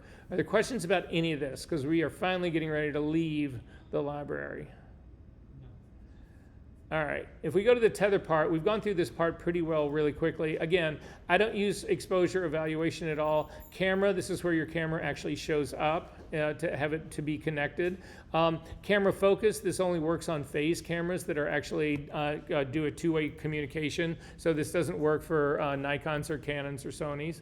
Camera settings, if you open this up, again, this is only for, this is not the same as the camera setups that we've actually got going on here. This is for all dedicated cameras. So this is, again, remember, this is phase 1 software that we're actually using here. So that is a non-starter for us. Next capture naming, we've gone through all of that. Next capture location, by default, this is actually set to the capture folder right now. If I had a drop-down menu, I could pick a different folder here instead of having to go back to the library to do it. But you guys know how to now change the destination. What is the capture folder? Next capture adjustments, again, all of this, we went through all of this. This would all be based on what was shot before it. So again, as you're shooting, you typically are wanting the same ICC profile for everything you're shooting, blah, blah, blah, blah, blah, all the rest. There is an overlay that actually exists in here. I do have an overlay image that's on mine. It's a picture of a girl in the woods. If you click on this to actually show it, we'll select this image right here. You can see that I've now got this overlay on top of this image. This is where people will actually do templates.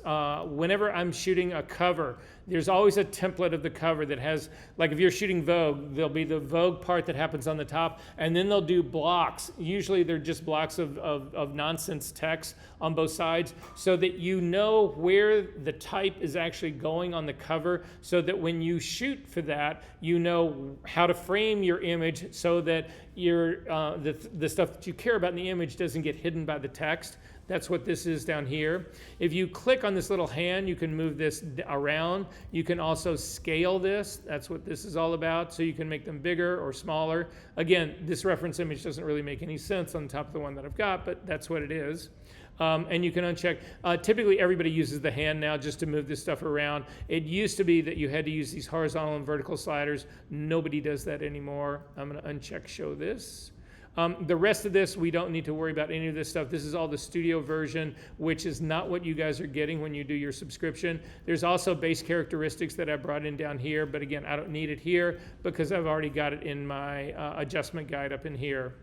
Questions about this? How often are you seeing people with Studio Edition? Like more than often? So what the Studio Edition is that it's really expensive, but it's actually, what you get is you get like a private network, so that every art, you could connect 20 iPads to this, and they would be able to watch and rate and do all of that kind of stuff. But there's other ways you can you can do that. It's a clunkier method of it because you can leverage the Wi-Fi that already exists, but this would actually create dedicated Wi-Fis. There's just other things. There's a lot of the new AI stuff that they're trying. They premiere it in the studio version, but it eventually finds its way, or at least has, into the less studio version of it all. So anyway, it's that kind of stuff. But at any rate, we're going to blow past style, and we're going to head straight to adjustments. So we've got a little bit of time to actually deal with adjustments here, and I just want to sort of go over a color. Again, in adjustments, you've got a lot of stuff that you guys are already familiar with, so you know what white balance is. You also know what this ICC profile is in base characteristics. We've talked, obviously you know what exposure is, so again, I'm going to come down here to pick something. Let's actually work with this, because if you can find the thing of chalks that's got a lot of color in it, that's what I'm going to be ultimately working with for our color, so this is a good place to start. Exposure, it's very obvious. You can crank the exposure up or down. If you double click on these bars, they reset to the little slider, they reset.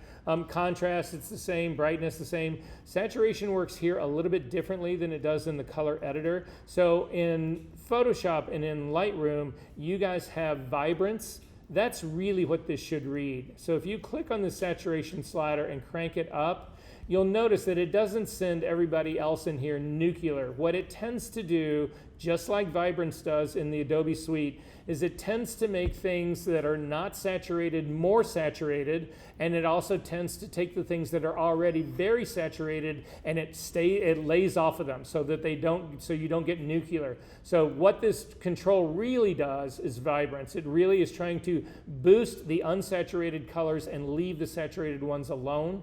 High dynamic range, this again is highlight recovery, that's all it is. And you have highlight recovery and shadow recovery both here. Levels is the same thing it is in Photoshop. So if you click this open, it's the same thing. It works a little bit differently here. Like in Photoshop, you have sliders at the bottom, so you can click and drag. And what I'm now doing is I'm remapping anything that is from 0 to, again, we're still on that scale of 0 to 255 that you're in Photoshop. But if I click this forward like this, it resets the black point to be 52, and anything less than 52 has been mapped to 0, so it's making things very dark. You can do the opposite. You can actually drag the top slider up. And so now what I'm saying is that I want anything from 0 all the way up to 67 to be mapped at 67, so it like flattens your image out.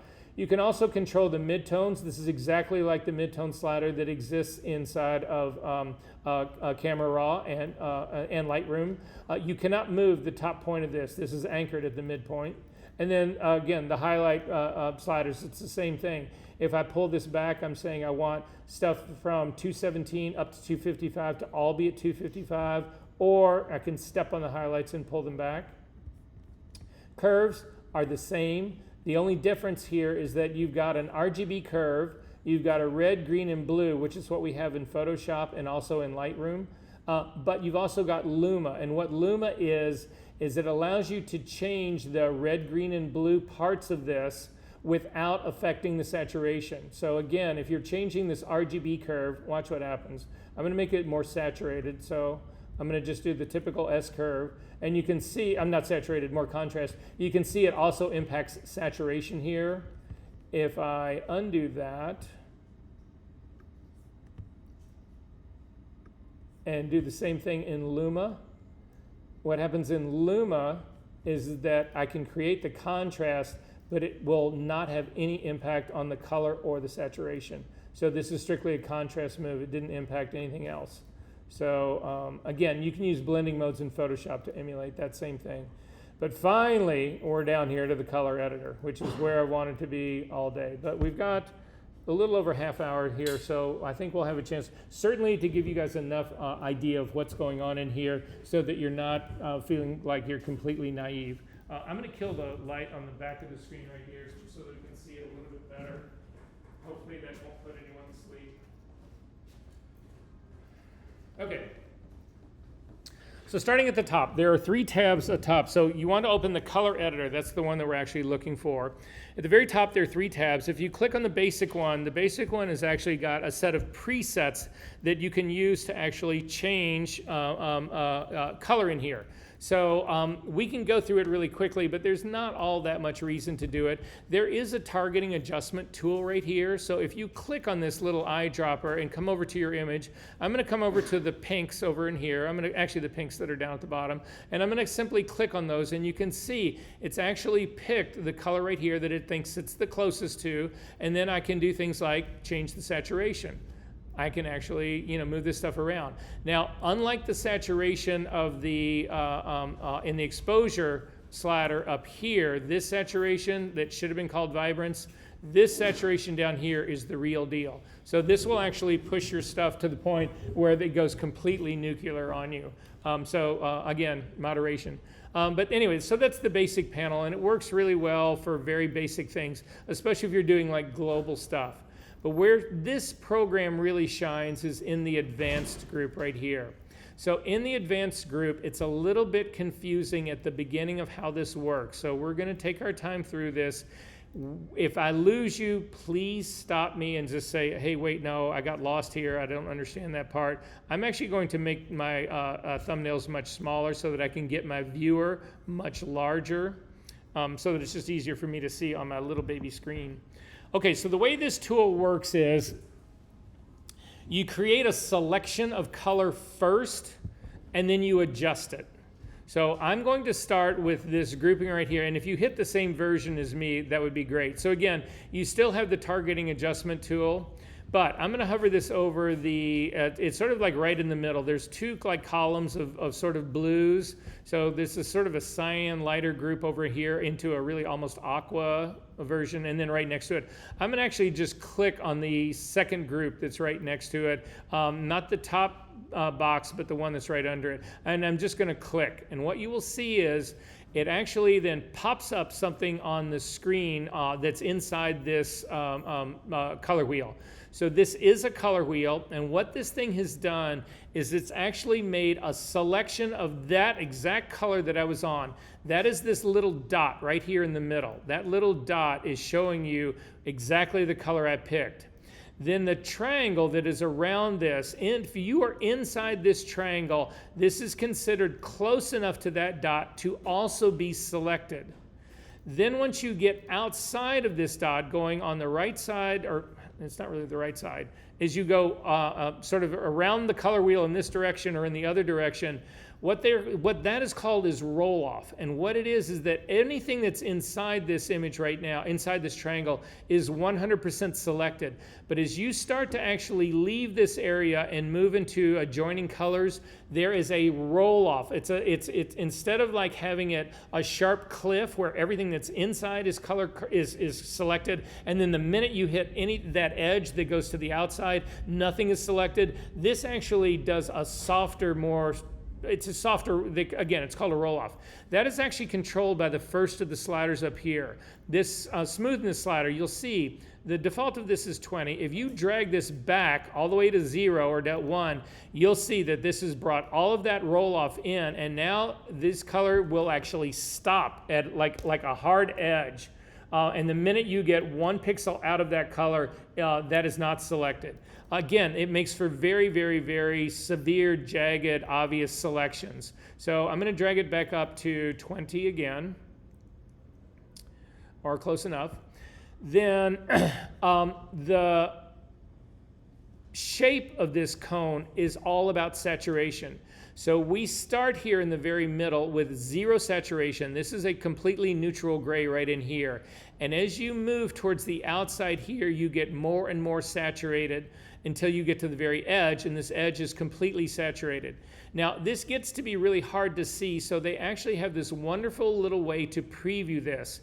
If you go down underneath all of this, down to where it says View Selected Color Range, and click on that, what it does is it turns everything else black and white.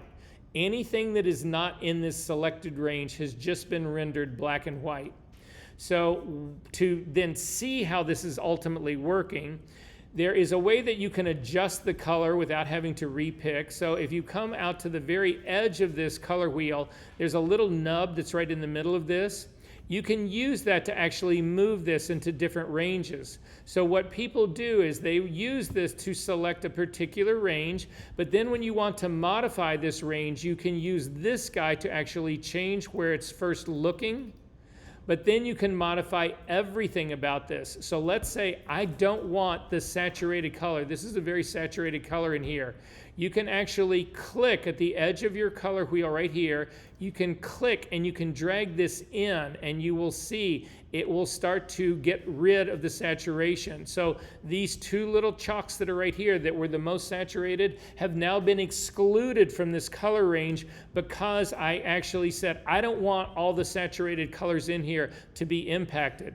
The thing about this is it gives you actually more control than you get in Photoshop, because I can say I want to use this like the vibrance tool. So I want to strip away the saturated colors and then only get the ones that are not saturated, and then I can use the slider down here to saturate only the colors that are not saturated without blowing out the one that already is. So this is the kind of control that you get.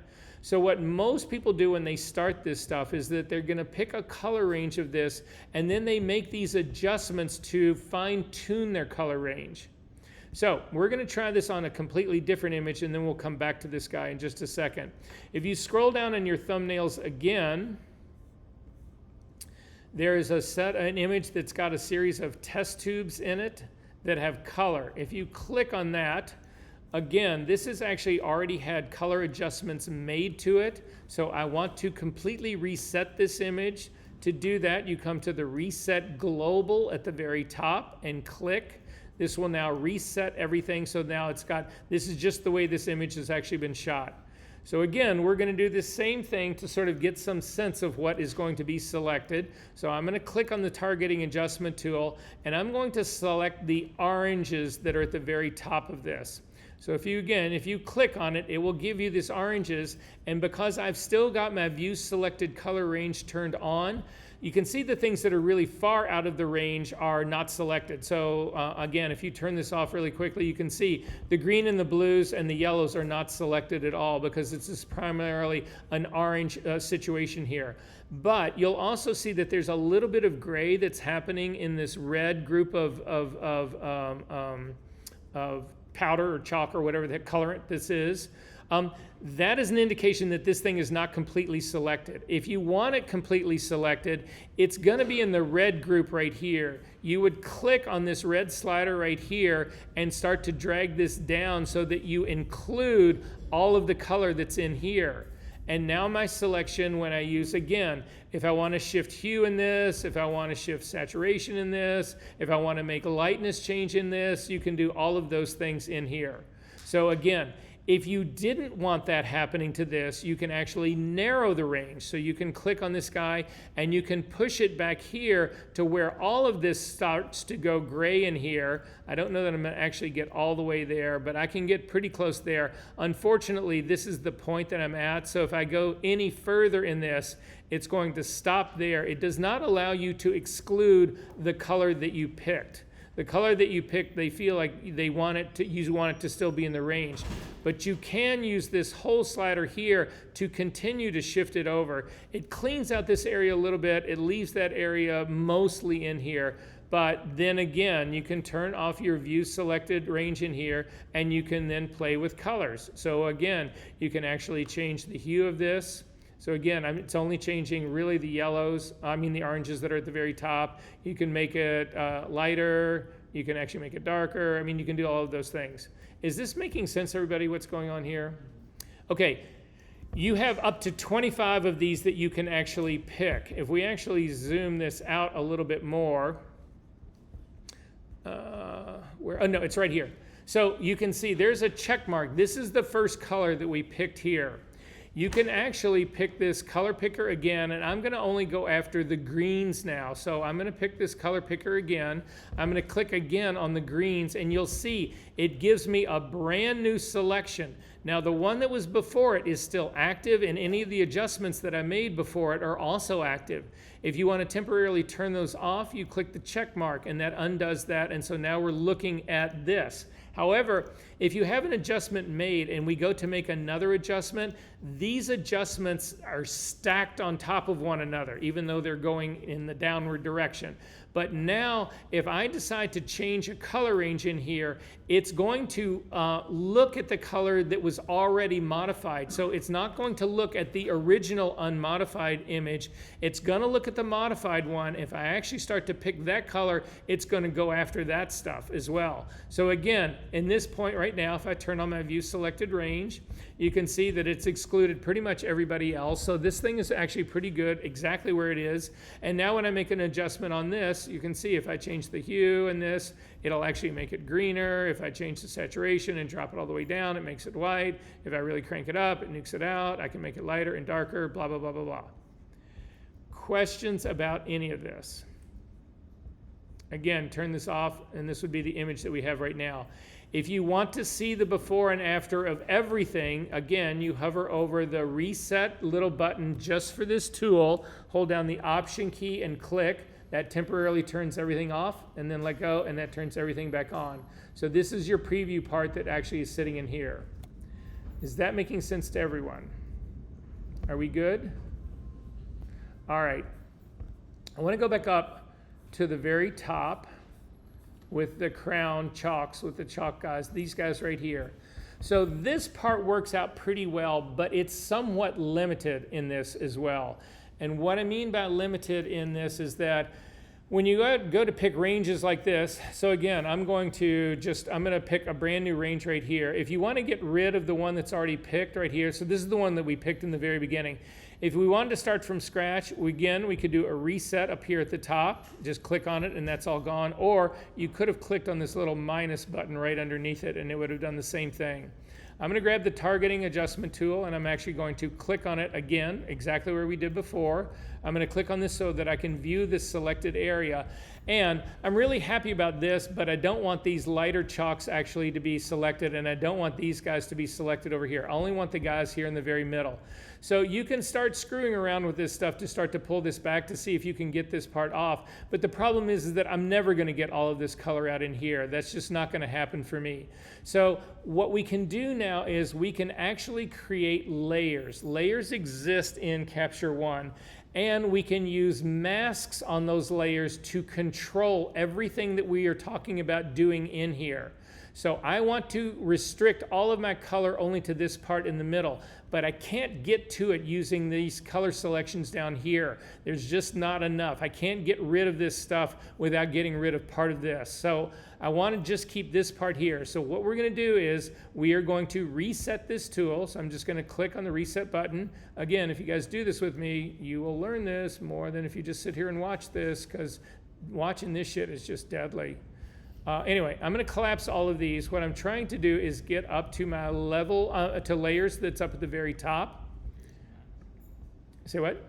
I was just talking to myself. Yeah, that's okay. We can move this layers and masks, which I'm actually going to do. I'm going to click on this and drag it down here above the color editor. I'm going to open it up. So in working with image layers and masks, the thing that you do with masks in Capture One, it's the most confusing thing that I think. Because usually when you talk about masking something, you talk about hiding it. That's not what happens in Capture One. In Capture One, when you mask something, you're actually selecting it. So there are tools that allow you to actually paint masks. So we can start with that. I'm going to create a new layer. So come to your layers palette. We're just going to click on this drop down. So click on the plus. It'll give you a drop down and you can do a new empty adjustment layer, a new filled adjustment layer, and then you can also clone and heal with these. We're not going to do cloning and healing today. I'm going to start with an empty adjustment layer. And when you do that, we're actually then going to grab the brushes up here at the very top. So this brush up here is a positive brush. It allows you to simply paint using a brush. So I'm going to click on it so you can see it looks like a brush. If you go to the next one over, this is the magic brush. What this thing will do is it will actually try to spot areas. It becomes aware of color and tone. So it'll try to help you build a selection. If we go to the next one over, this is AI. This will actually try to do the same thing, but it'll actually give you a preview and it's cumulative. So if you hover over something, you can actually select multiple versions to actually build it. I'm not going to do that part yet. Then if you come over to these tools that are on the far right-hand side, these are the erase tools. This is how you would go in and erase. This, again, the first one is just a regular brush. The next one is actually a magic eraser. And then the last one is an AI eraser. So I'm going to start with the brush here that we can actually paint on. When you paint on this brush, you'll actually see when you come out onto your image, there is a plus with 2 circles. And the plus with the 2 circles actually is the size of your brush and the hardness of your brush. To see this a little better, if you click on these 2 arrows that point out on the side, this will actually show you your brush settings. So you can actually make your brush larger or smaller. You can make the hardness, and you have a brush preview right now. You can make the hardness harder or softer. This is exactly the way it works in Photoshop. You also have opacity control on this, and you have a flow on this as well. So I'm going to click on this. I'm going to make my brush size about 350 pixels. The hardness, I'm going to keep it, I'm going to make it like an 80 hardness on that. I want some control of this. And then 100% opacity, 100% flow. And then I'm going to come over here, and now my brush is actually too big for this. And I forget the keyboard shortcut for this. Yeah, it's control. So if you hit your control menu, you will get that same dialog box out here, and you can actually then change your brush size. So I'm going to actually change my brush size so it's a little bit smaller. And then again, come down your image, and I'm simply going to paint. The problem is that you cannot see what you're painting. So you need to hit the M key to actually show the mask. The mask shows up in red. And so now I'm just going to paint across this whole column. And I'm going to come back down here and paint up against this like this. And that's now the mask that I'm actually going to use. And again, this means that now with this mask on this adjustment layer, this is where the change will happen. So once I do this, I can now come down to my color editor. I can click on this to actually, I'm going to hit the M key again so that it just hides the mask. I'm going to click on my color editor. I'm going to click on this point to click on it again.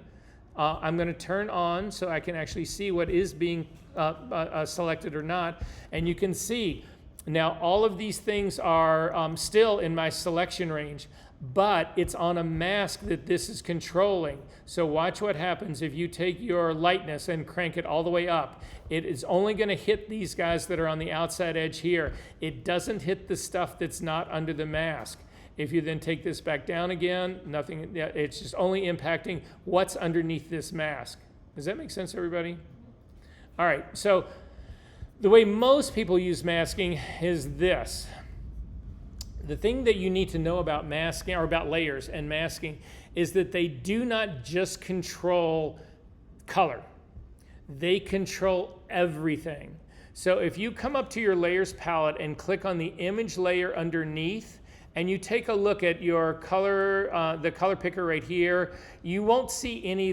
You won't see anything that's it always adds anything that it can control. It always adds a little paintbrush to it. So I'll show you what I mean. If you click now on your adjustment layer, right by the color editor, there's this little thing that looks like a brush. This little brush is everything. This mask is now controlling anything that has a little brush. It's not just about color. So for instance, I can come up here to my exposure. It also has that little brush next to it, which means I can actually open up exposure and I can shift my exposure. I'm going to bring mine down to make it darker, and I'm going to make it more contrasty. I can do all of those things here with just this, but it's only affecting what's underneath this mask. So now if I turn off the check mark for here, it's not only changing my exposure, but it's also changing the color and the exposure in this as well. You can see the exposure stuff is turned off, and so is the mask, because it's all built into this layer right here.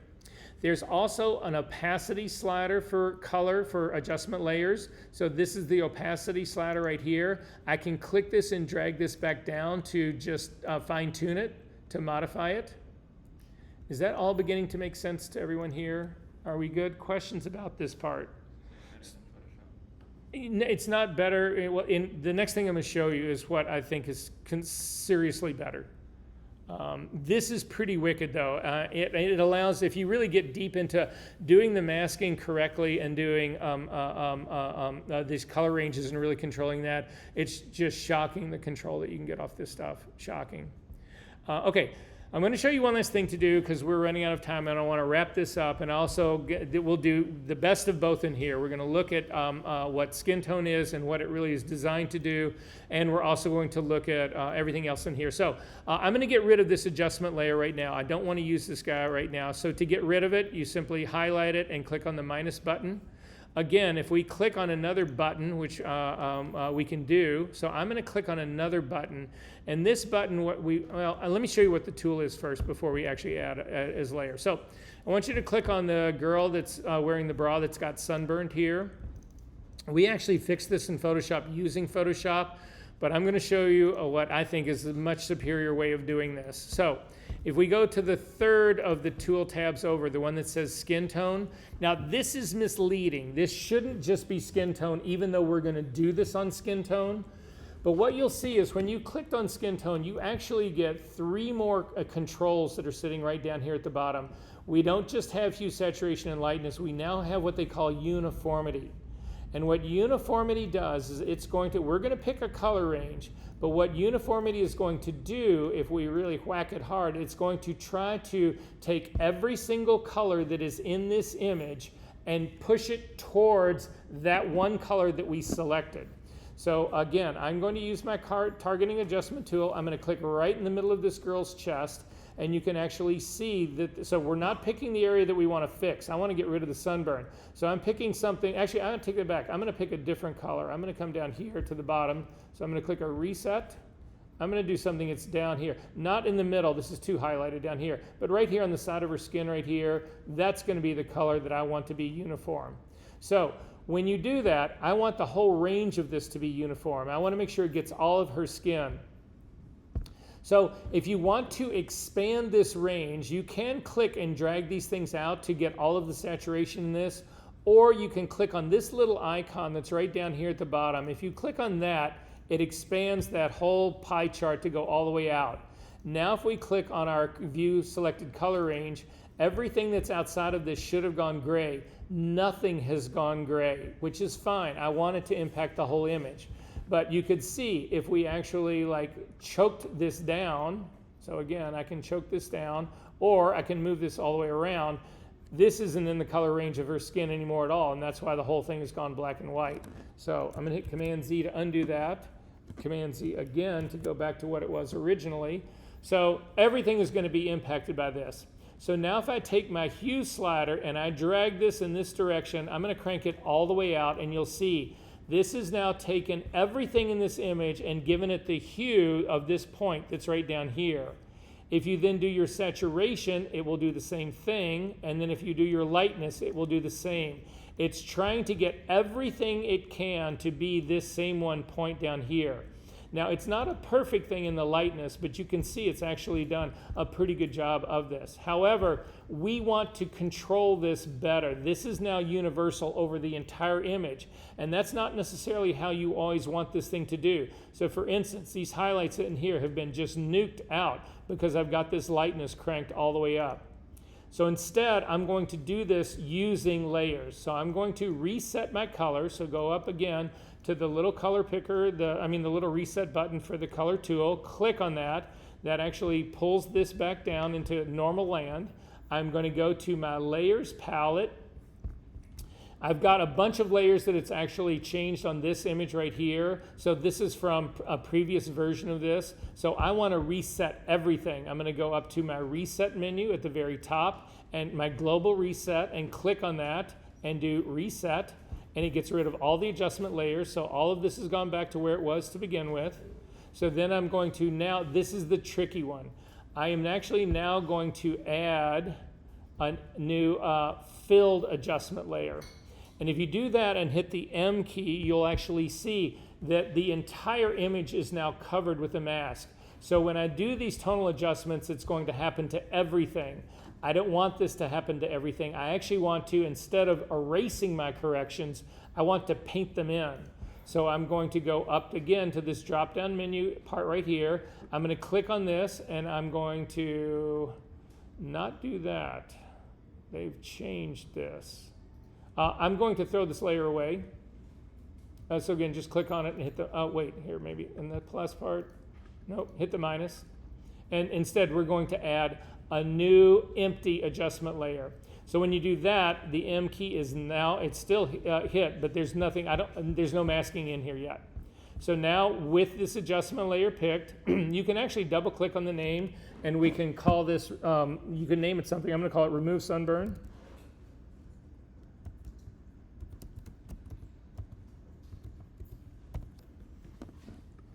And say OK to that. Make sure it's selected. I am going to click on my skin tone. I'm going to click on the targeting adjustment tool. I'm going to tap right in the same area that I said I wanted to before. I'm going to expand the range by clicking on this to go all the way out. I am going to take my hue, saturation, and I'm just going to hit everything all the way up, completely up. And it pretty much nukes everything out.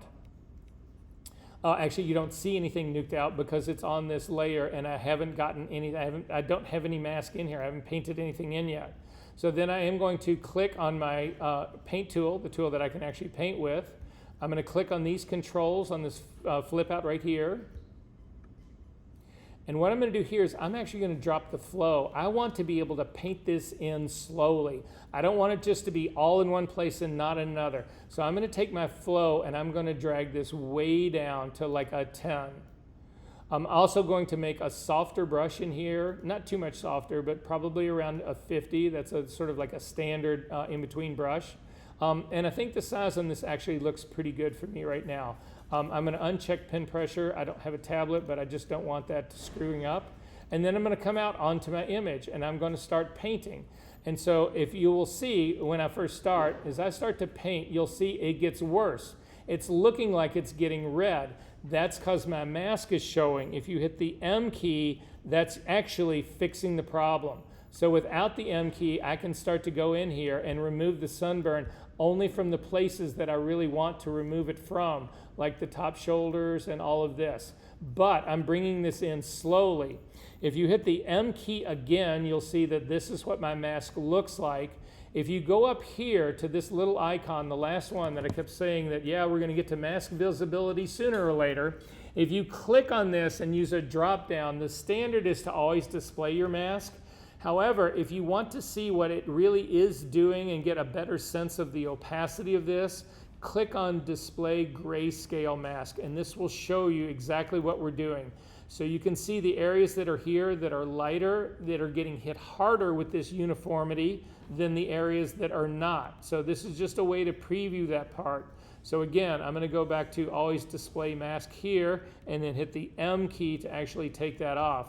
Again, if you want to see what the difference is temporarily, like a preview, hover over the reset button for this color editor, hold down your option key, click on and off, and you can see what difference this is. And that is so hard to do that in Photoshop. Right? And for people who are trying to remove skin blotchiness, it's one of the biggest challenges in doing beauty retouching. So if you're in my retouching class, we are getting into that part of that right now. This thing is just a miracle worker because it does exactly what you're trying to do. However, do not confuse this and think that this only works on skin. This works on any color of anything that there is. So if you want, you've got a field of tulips and you want them all to be exactly the same color for some reason, you pick the one tulip color that you want them all to be, and then you use this uniformity. And there's other ways that you can mask stuff and do those sorts of things, but basically that's how this whole thing works. Questions? That's it, guys. There is a video recording of this. I'll post the video if you want to go back and look at it. Oh, also really quickly, if you take a look at our website,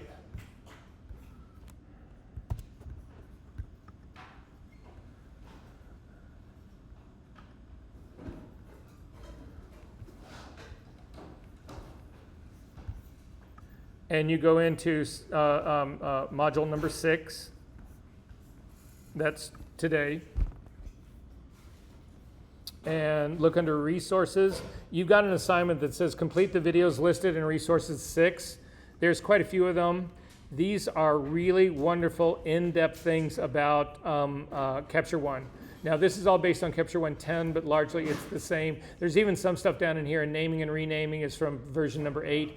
If you're comfortable with anything in here, that's fine. You don't have to rewatch them again. But I strongly suggest that you watch this Capture Pro color editor if you want to go deeper dive into what we just went into. It's only an hour long, but anyway, that's what. And then the final thing is this Capture One custom workspace locations. The custom workspace that if we had saved that custom workspace in Capture One, this is where they would be located on Macs, and this is where it would be located on Windows. If you build a custom workspace that you love, you should just go in here, make a copy of the workspace that you love. It'll have whatever you named it. Put it on your thumb drive or your hard drive that you carry with you, and then any place that you go that is running Capture One, which is 99% of any studio you're going to be in, all you need to do is load your custom workspace right back into the same folder. It will be available to you, and you just select it, and you don't have to rebuild your tools and your tabs and your settings or any of that. It'll have everything for you. And the assignments are do some reading and all that kind of stuff, but there is no graded assignment for this week. And the same thing happens next week. One last thing I will say about next week. Next week is the super, super in-depth trying to convince you how little you know about lighting session. That's not one to miss. I'll see you guys next week. And as quick as we can we get especially if you've got a camera still, please get that back to the check-in cage like right now, and then come back in and break all your shit down.